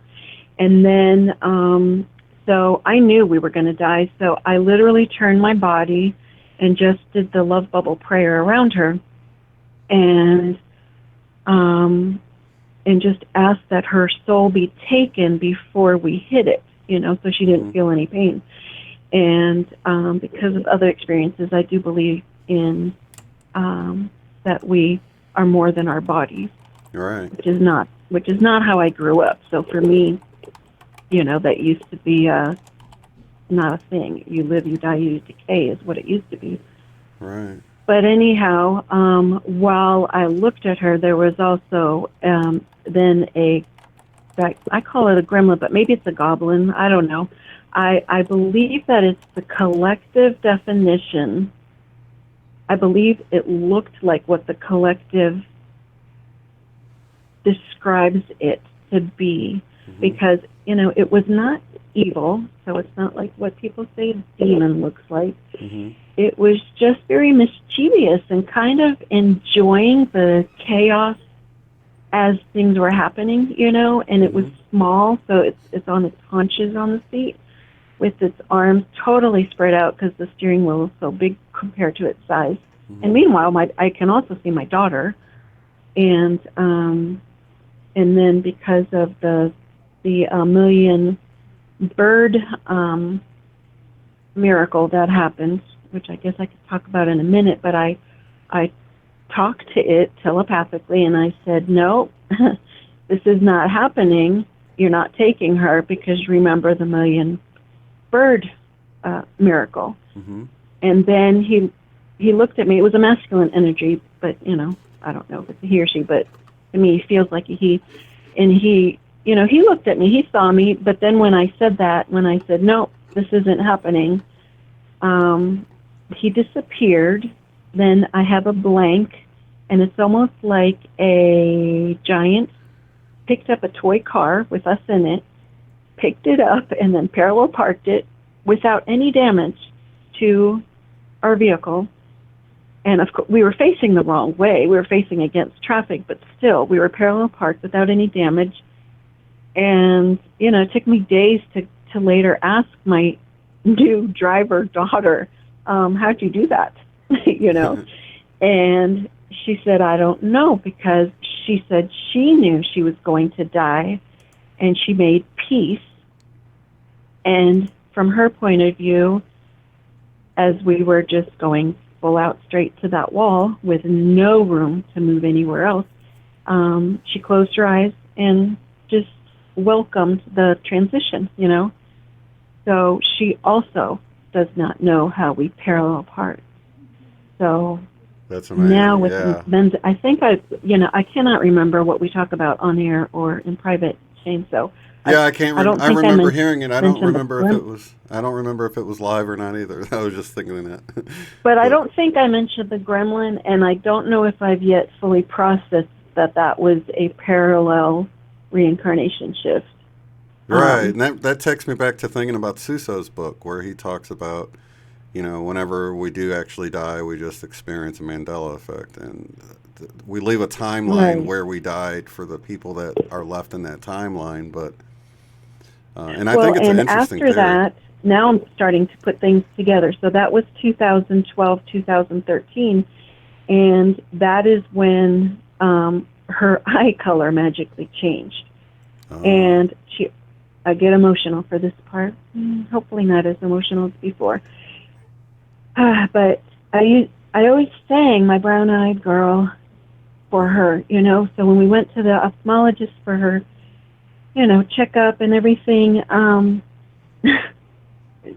ophthalmologist said that she does not have brown eyes, that her eyes are hazel, maybe on the brownish tint, but they're officially hazel. So, you know, everything had to be corrected in my mind, and I'm realizing now, I don't even know, I wish I could, she's up in Boston, but I wonder what her driver's license is. Like, did that update itself as well, the eye color? Anyhow, I was arguing with the doctor, and she's a professional, but, you know, I look into her eyes, and it's like, that was a different, you know, her eyes are different. And then before that, she always wanted to save humanity and be a physician's assistant. And after that, I started not recognizing her, but she's also, at that time, you know, the final year in high school, so lots has changed, but that's also related to shifting. So she may have decided to change and fit into trendy things, you know. I love my daughter, I just want to say that, but there's sometimes judgment that comes with some of the following statements. I'm not too big into trendy things. If anyone's seen me in my video, you can tell by the way I look. But she's into what's trendy, and she, when I asked her after my awakening, and I saw her in, I think it was October, my awakening was September, and I just looked at her and realized, oh wow, yeah, she too is a Mandela effect. She's not in the same human costume, and I don't even know if that's the same essence actually in there. And so I asked her, what made you change what you wanted to be in life? Because now she, has her degree in marketing, and she looked at me confused. Kind of, now I realize, kind of like that download weird confusion, because the script wasn't handed to her or whatever. Yeah.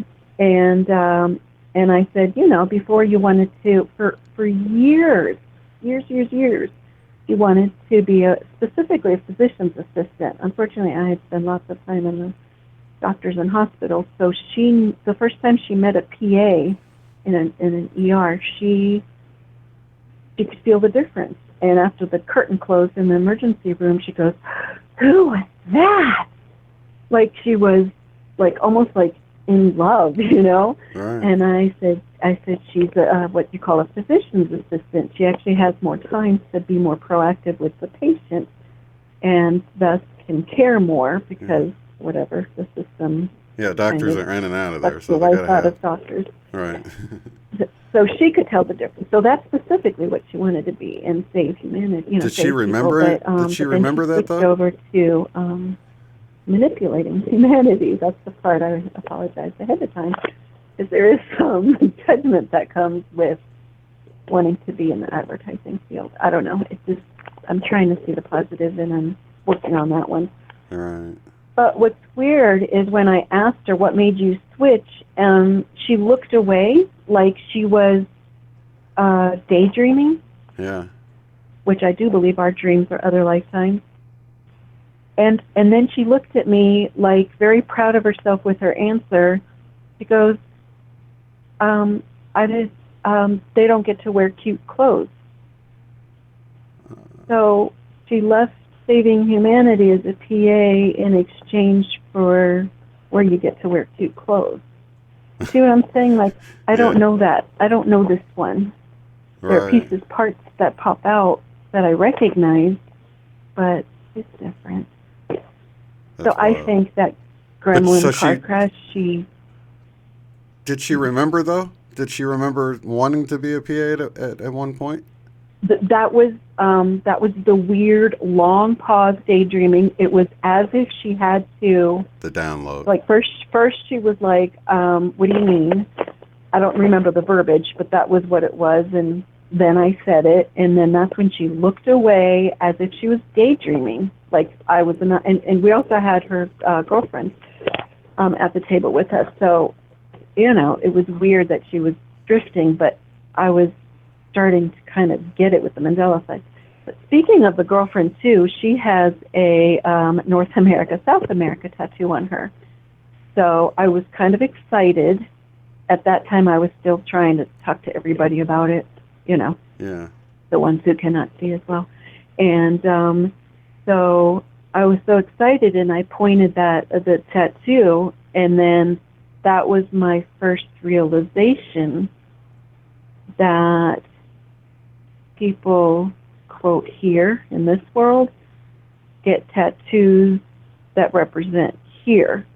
So even though I'd seen videos that tattoos are wonderful residues for us, there are some people here where, and at that time, that back in October, this her best friend has a South America was, let's say, the east coast of U.S., if you drew a line down, would cut South America in half, right? Mm-hmm.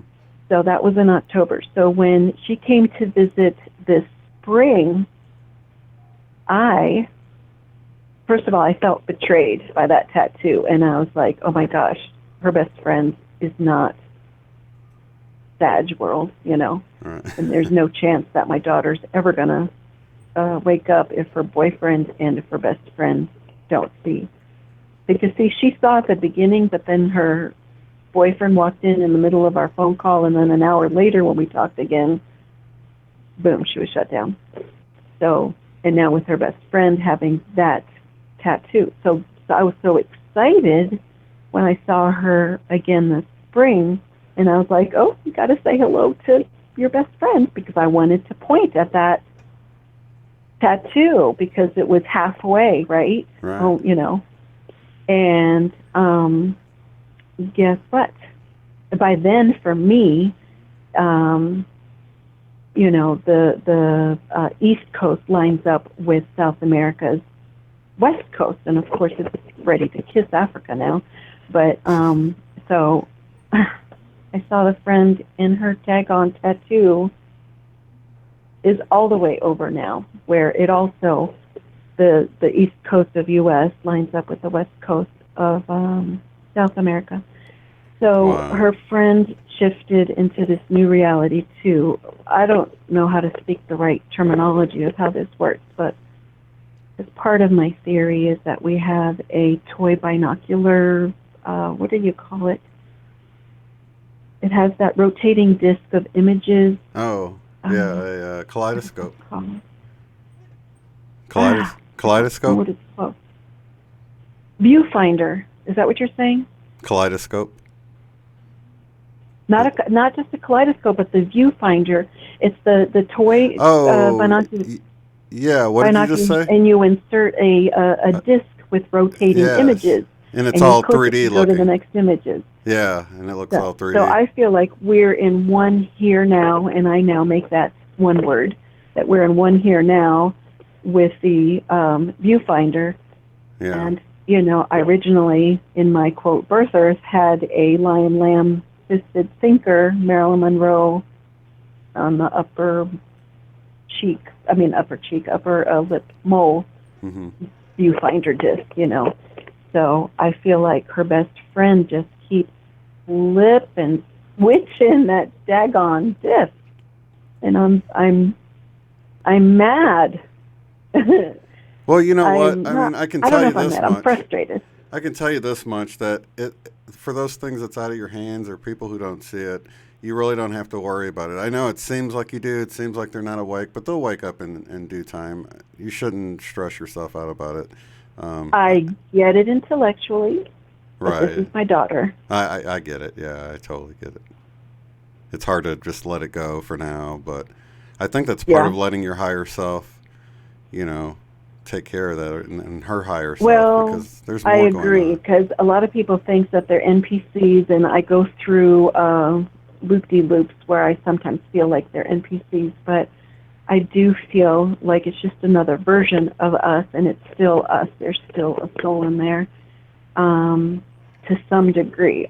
I definitely, I love you, Mom, but I have seen someone else kind of inhabit her being. When I saw her over 4th of July week, and we're strange, so there's definitely a lot of time that has passed in between when we see each other. So it was interesting to visit my mom, and I don't know if I've talked with you since, but my mom calls my sisters by 2 nicknames that she's never ever, from my experience, called them.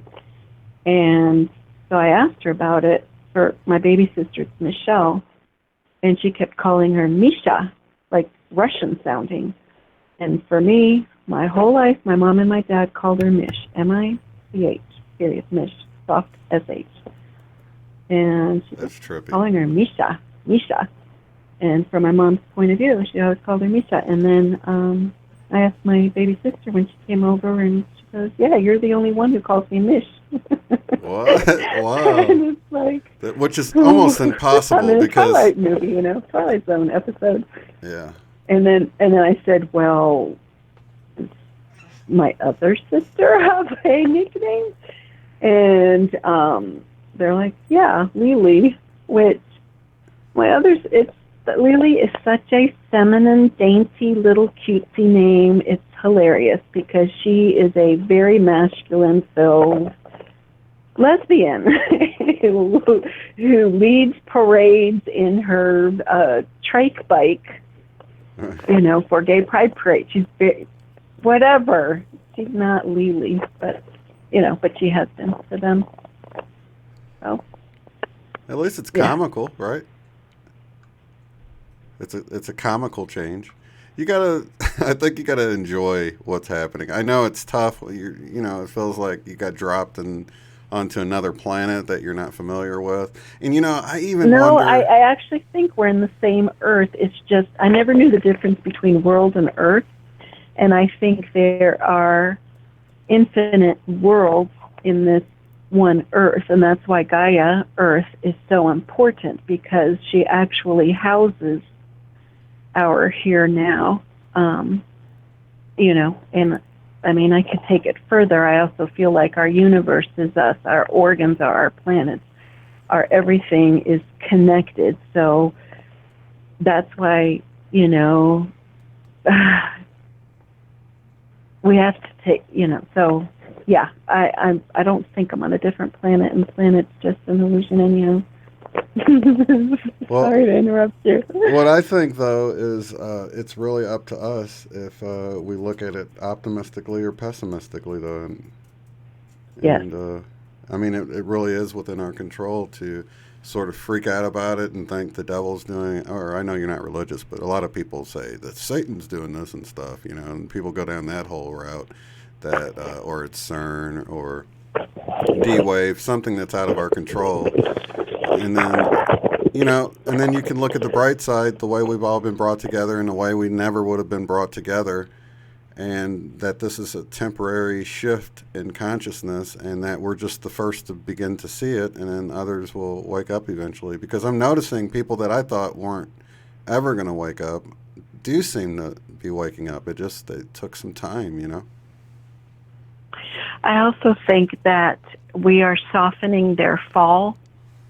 Yeah. Just like people that have come before us. I mean, thank goodness for Suso and Sean Indigo, because they were in it, and then they helped me. I thought they were crazy at the beginning, but I had just experienced a crazy thing. Well, I had experienced the Mandela effect. I had witnessed changes, but it never occurred to me that, oh, you're in a different reality as one of the possibilities. I'm just like, oh, that's a logo change. Oh, you know what? I'm not religious, so maybe you can help me understand this. Someone, a friend of mine, Sunny3, has said that there's something in the Bible with the word logos. And I was like, hold on a minute. That's a huge clue, because I do believe some of these are benevolent clues. And it had something that said something with logo changes. Well, guess what? What are we doing? We're talking about logo changes. So what is the Bible, what does the Bible say about logos? Because that's probably what we should be focusing. Like, maybe that's a message for us. Yeah. Are you familiar with it? Yeah. Who was it? I'm not going to remember. Andrew Bachanov. He's got a channel. Yeah, Where is he? I haven't seen him in forever. Yeah, I haven't talked to him. I was keeping up with him, but I don't even think he's putting out videos now. He sort of was just dealing with life and stuff, and, I was talking to him here and there or whatever. But he was pointing out how the Logos that's like God, the Logos. Let me see if it's actually in the Bible, in that word, or if it's like actually the... And talk to me like I was not brought up with the Bible, because I was not brought up with the Bible. Okay, so... Oh, I should have looked it up with the interlinear. Okay, so like, for instance, in John 1:1, where it says, in the beginning was the Word, and the Word was with God, and the Word was God. I think one of those words, God, would have originally been Logos. In the beginning was the Word, and the Word was with Logos. I think that's probably one of the spots. Let me double check it with the interlinear here.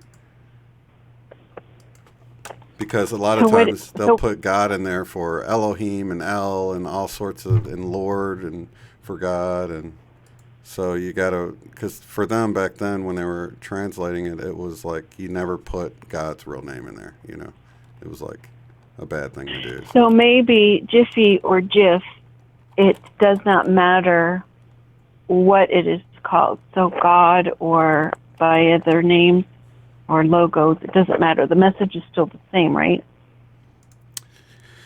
Right. And he was bringing out how he thought there was a connection between.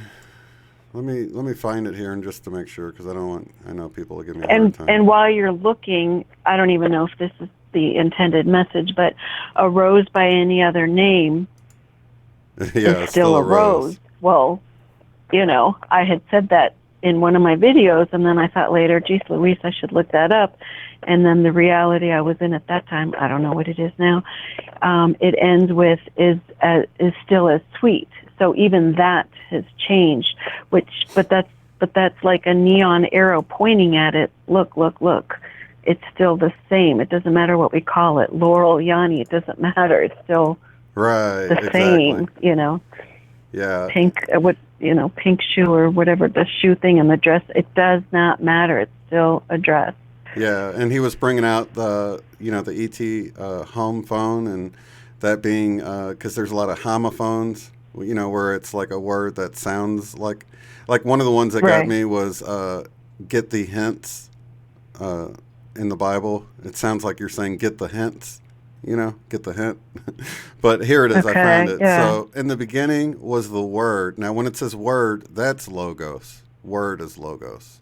So in the beginning was the Word, and the Word, or Logos, was with God, and God was the Logos.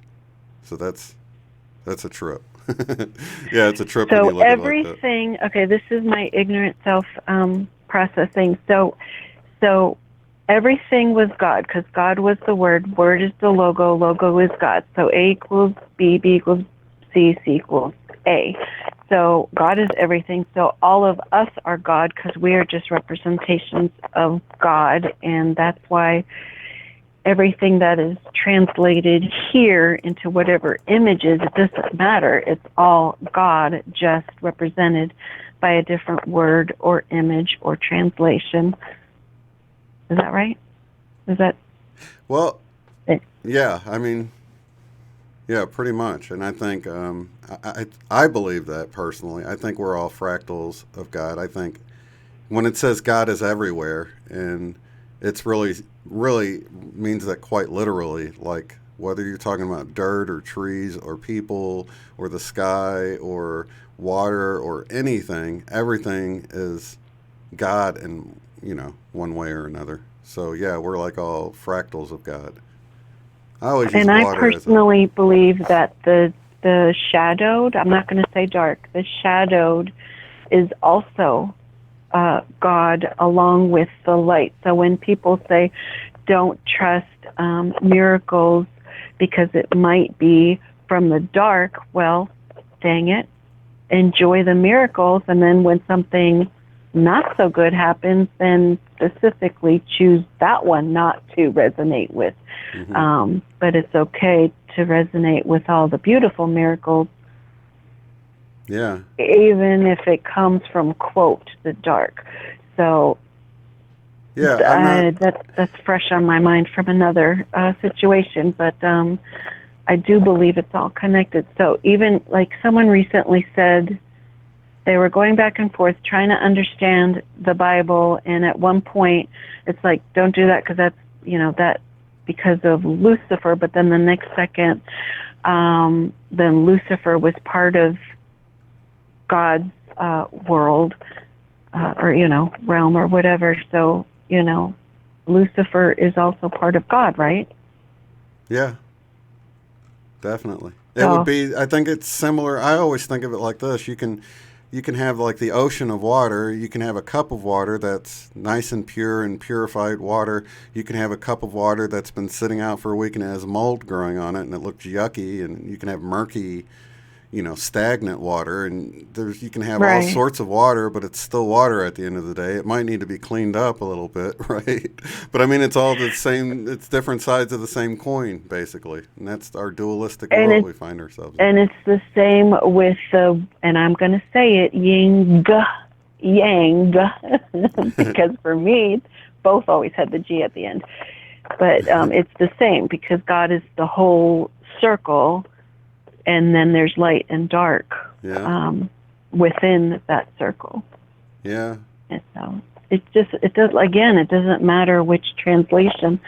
whether it's Buddhist or Christianity or whatever, each is an appropriate path. Yeah, that's why when I messed around with the whole Sam thing, some of the responses I got would have alarmed people. But for me, for where I was, that's why I was trying to stress for people, because I think you'll get responses that make sense to where you're at. And so, like, I was asking the series of questions, like, are you of the light? And I got, like, Phantom of the Opera, and I was like, wait a minute. Are you not good? And then it's like every rose has its thorns. So I was getting this message that, look, I'm both. I'm the good and the bad. I'm the Exactly. what scare Now, people. should I do this publicly or privately? Because I have come full circle with you. If you notice, I kind of watched from afar because I had concerns regarding, but someone recently told me that you just put out a video, and they actually had me, so I watched your video, and I did not feel you were quite as unbiased and on the fence with Sam, and so I'll just give my personal views, but I'm telling you, a whole bunch of people have talked with me about it, and kind of like a tide going back into the ocean, some of us have kind of pulled away because for many of us, first of all, I was doing the song thing before, so I mean, that I totally get.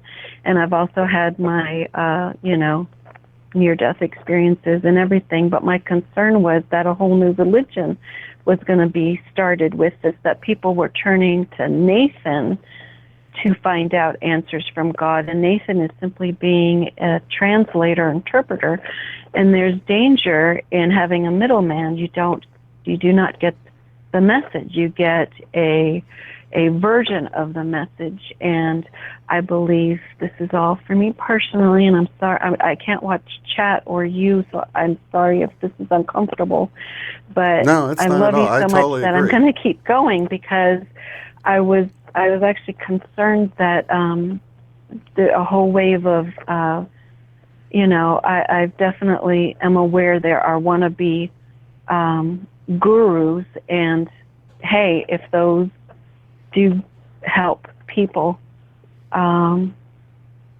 live a good life, then that's awesome, It's just that it's not the only way.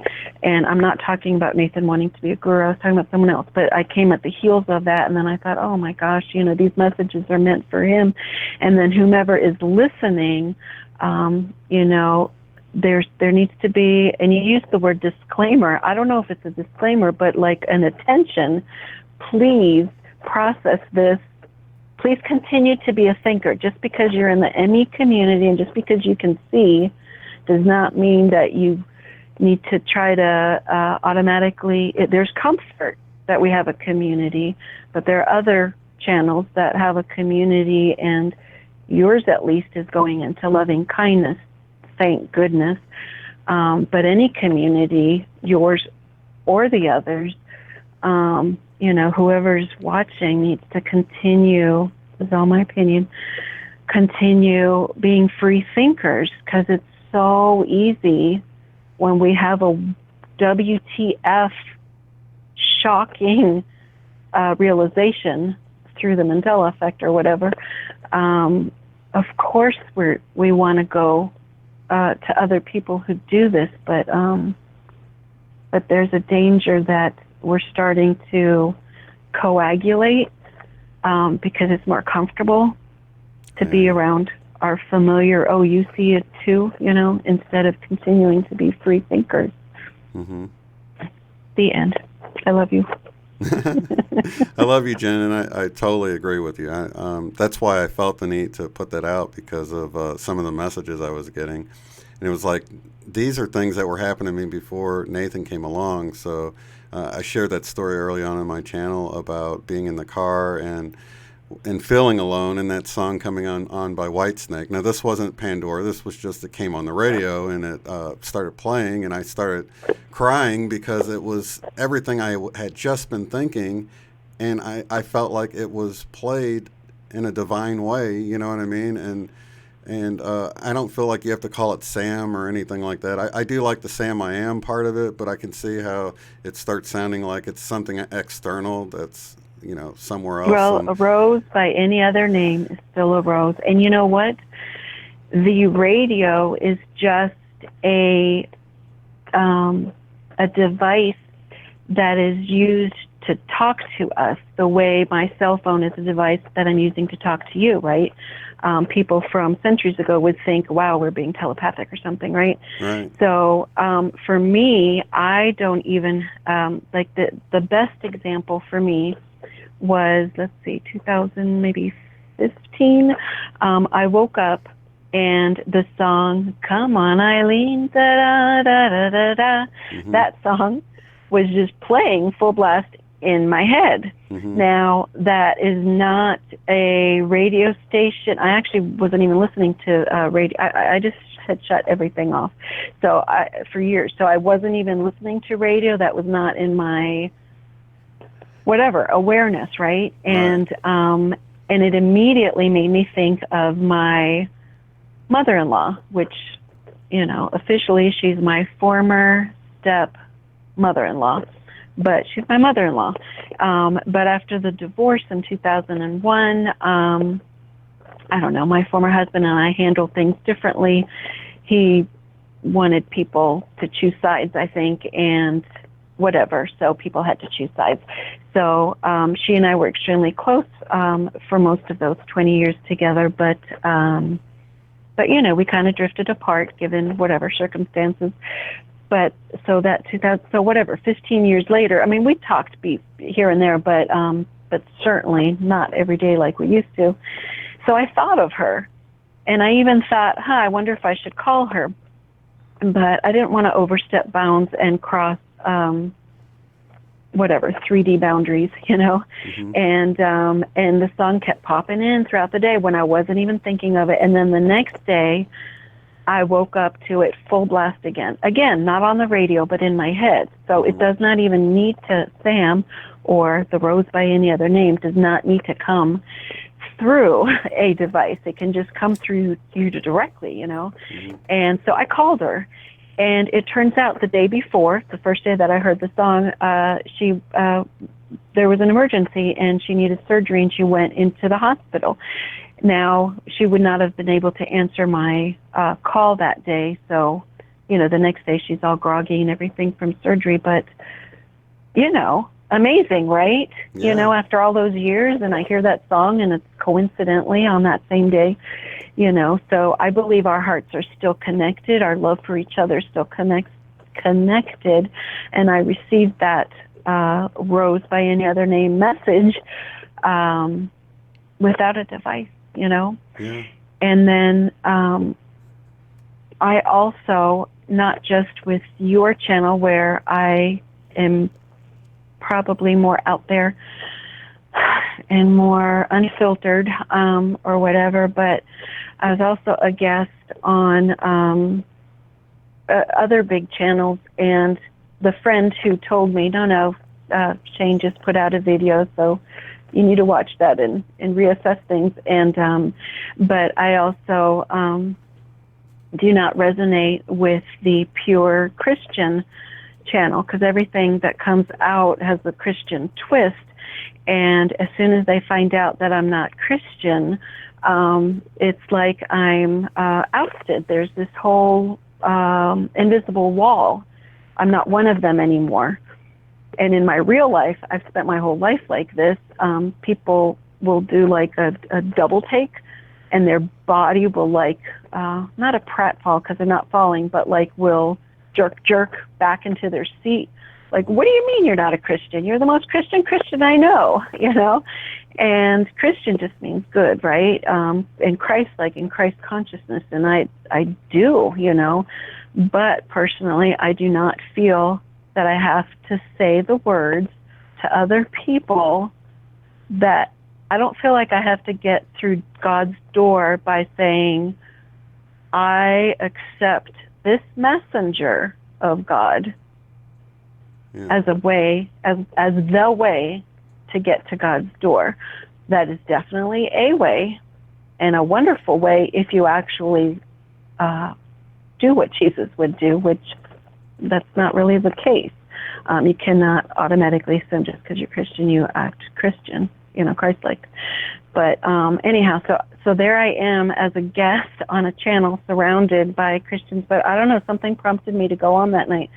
And I just found out yesterday that the commenters, which are all there in their own tight little circle, that they, were calling me witch and stuff. And I don't even know at what point they were calling me that or whatever, but they obviously, and maybe I outright said it, that I'm not a Christian. Yeah, I did. And I want people to look at, I do get emotional over this, at Nobleness D, because he is a perfect example who was raised in the Christian faith, and he acts, sorry, I get emotional because he stayed with me. And actually that hooded guy, I'm sorry, I don't remember your name. You were extremely kind, and I believe our higher selves are high-fiving up there in heaven because you let me say it to you, which I've been wanting to say, and I'll say it in a minute, to every Christian, that you all do this programmed response. And now that I've experienced the programmed response from the non-MEers, it's the same thing. A pre-programmed script comes out of your mouth. And when he found out that I'm not a Christian, he says the usual comment that I hear. That's okay. It's not for me to judge. I still love you.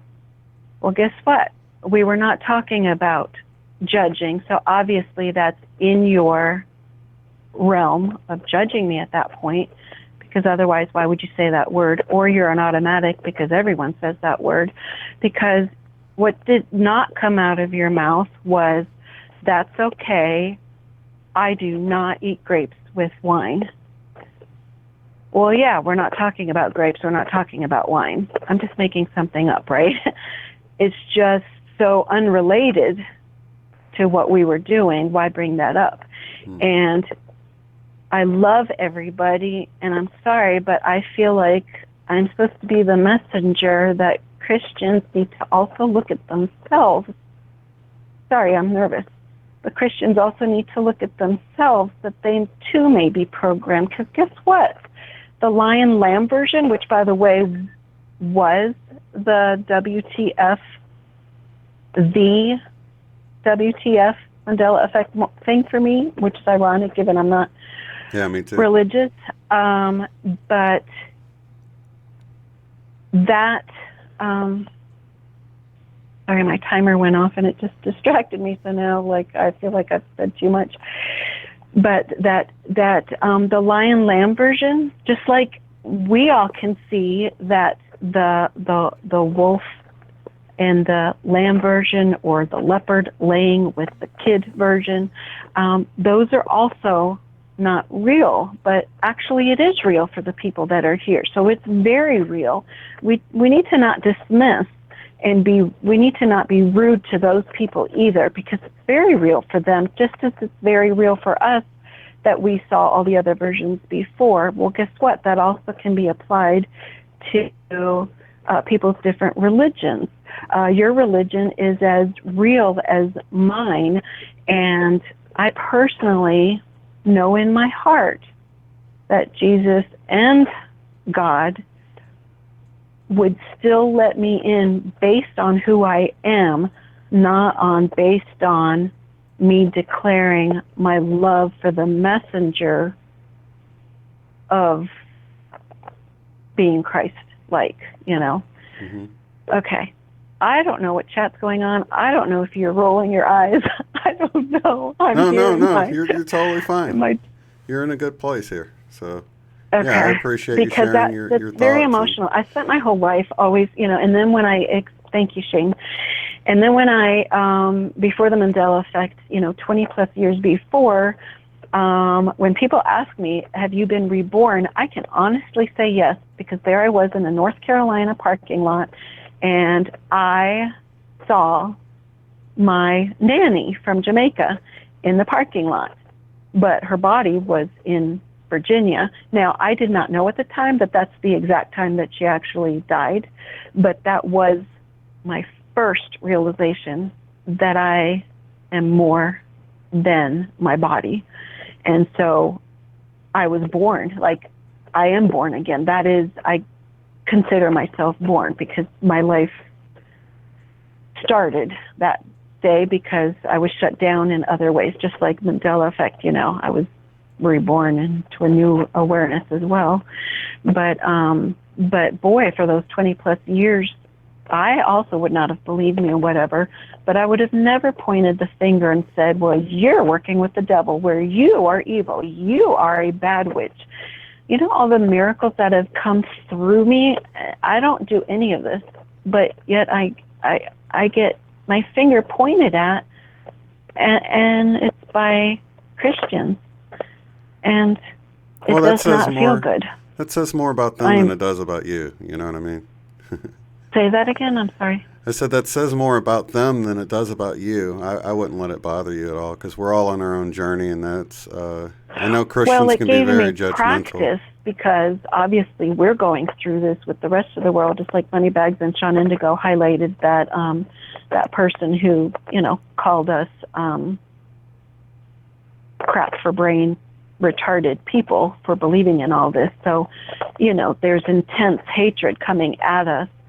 And so I feel like those experiences actually prepared me for this, because I'm used to being out there. And just like no one was talking about non-terrestrials and no one was talking about ears changing, when I first came out with that back in the fall, you included, you dipped your head back in. The way Non and me dipped their heads back in. And then when I called you back and I'm like, remember you told me the tip of the ears line up with the eyebrow, because you were having a hard time comprehending that the ears did get larger, but the lobes, they were getting larger. It's just the lobes were down to the jaw. So, but you were clinging to the tip of the ears going to your eyebrows, right? So you dipped back in, and we actually didn't talk for a while, and I thought, dang it, was it because that was too much or something? I don't know. I was overanalyzing it probably. Oh, you really were, because I have no idea about the ear thing. Pardon me? I said you were overanalyzing it, because I have no idea about the ear thing, other than when I draw it, I typically think of, like when you're wearing glasses and the top bar seems to be connected with the earpieces that go over your ear. So that's really all I was going off of. But I don't really know. I just don't notice. Well, then I called you when they changed again, because now they're angled backwards. So the tip of the ear, no longer is lined up with the top of the eyebrow, because they're angled backwards, and the lobe's going lower on the ear. Right, but for me, it's like, I don't know, because it depends on, when I look at myself in the camera, it like depends on how much my head's tilted up and down. So I'm like, I don't know, because, so I'm not saying you're wrong at all. I'm one of the weird ones in the ME community. Like, I'm weird no matter where I am, because most people do not see the physical changes, but my body actually feels discomfort. And so I look there and I'm like, so maybe I'm sucking you all into my reality, and now everybody's ears changing because, Jen said my ears are slanted now, so, and then the ears get slanted. I don't know how this works. Yeah. But like the knuckles, like we talked about the other day, no longer are at the base of the fingers. They're now floating on the inside of, not floating, but they're, inside the back of your hand. And, I'll agree with that one. When I look at that, it looks weird to me. That looks weird to me for sure. Yeah. Oh, that's right. We were talking at Jose. Hi, Jose. So, I'm just the weird one wherever I go. Oh, that's all right. But I'm not as Zen. I also do not resonate all the way with you, because in some way like the CERN, the fear mongering, chemtrail, like that's all fear. So I do not resonate all the way there. I do not resonate all the way if a certain religion is brought up with every comment. And the same is with the what I call the Zen or New Age community, because I definitely, oh my God, hogging up the conversation. This is not a private conversation. I forget. I'll go after this, but I do not resonate all the way with the Zen, because I definitely am in the now, and when I'm experiencing something, I'm acting, on it. I'm experiencing it, and I'm verbal, so I talk about it. And then, like, if people see my Mandela rant video that I did yesterday, that's okay. That's done with. I'm okay now. People are today writing to me like, "Are you okay?" Like, yes, I'm fine. I just had to process what happened yesterday, what I experienced yesterday, and then I'm fine. So I'm definitely animated, but I'm becoming more closer to the center of the seesaw. Well, maybe you'll find yourself in the eye of the storm eventually and find yourself some peace. Right? All I heard was eye of the storm. I said maybe you'll find yourself in the eye of the storm and find some peace within all of this chaos going around. Well, that is my goal, to be at the center of the seesaw, so no matter what's happening around me, I'm just observing, which I'm doing more. This sounds weird, but I am now seeing life through this body's eyes. You understand what I'm saying? Yeah. Yeah. Yeah. All right. Thank you for your time. Lots of love and light to you, Jen. Thanks for calling in. I love you. I'm kissing you on your forehead. Mwah. Bye, everybody. And that's Jen's Gems from Georgia. Now, I grew up as a Christian, and Christian's the only. I've moved around from denomination to denomination trying to find a deeper truth or whatever, but now I don't even consider myself a Christian. I consider myself a follower of Christ, or someone that's in search or pursuing being Christ-like, but I don't typically use the word Christian because I feel like it's got a lot of baggage with it. There's people that fear Christians, and they fear that response that Jen was just talking about, that sort of judgmental response. And, I can even, a lot of the scriptures that Christians use, like, about Christ being the way, the truth, and the life, I completely agree with that. But I don't view it like the man, although Jesus is my hero, my role model. I view it like, it was the Christ that he became that made him the way and the truth and the life, and that it's not a religious thing at all. It's a spiritual thing. It's a journey we're all on. But I feel like someone could come into Christ consciousness without ever knowing Jesus, and a Christian would hear that, and I'd immediately, then the judgmental thing would kick in, But I think there's people that can come into that whole Christ consciousness thing without ever knowing or hearing about Jesus or the Bible or anything. I just think God finds people wherever they are. That divine connection can be reestablished without religion. And that's just where I am. So although I called myself a Christian for most of my life, I don't label myself at all at this point. And so that's sort of where I am with this whole thing. So yeah, I completely agree. There's a lot of judgmental stuff that comes along with it. And with the whole Sam thing, I just really I had my own experiences with music, and I've talked about this in the past with like having this whole revelation with burning down the house. That song started playing in my head when one of my kids was burning toast. So I totally see what Jen's saying about the you don't even need any kind of device. You can just have a song start playing in your head. And then I looked into that, and I found all this information about burning down the house was talking about sort of like the fight, the struggle with ego and all of this. And I'm like, how did I come across this information? And so when I have Nathan on with his Sam information, I just think it's really amazing the information he has. I don't feel like whatever he's got going on is a message that everybody needs to resonate with or needs to hop on board with. My hope really was that people would start paying attention for themselves, that when they had a question to ask the question, or even in that instance that I had that situation with the Whitesnake song that came on, Here I Go Again on My Own. I was just pondering something in my mind and that song came on and I had an experience with it.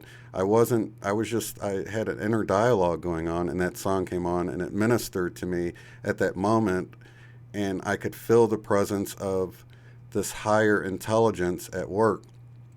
I don't feel like it needs to be called Sam at all. I feel like there's just an agency at work, and they don't get caught up on the labels and the names and the religions, and all these things are just man-made stuff.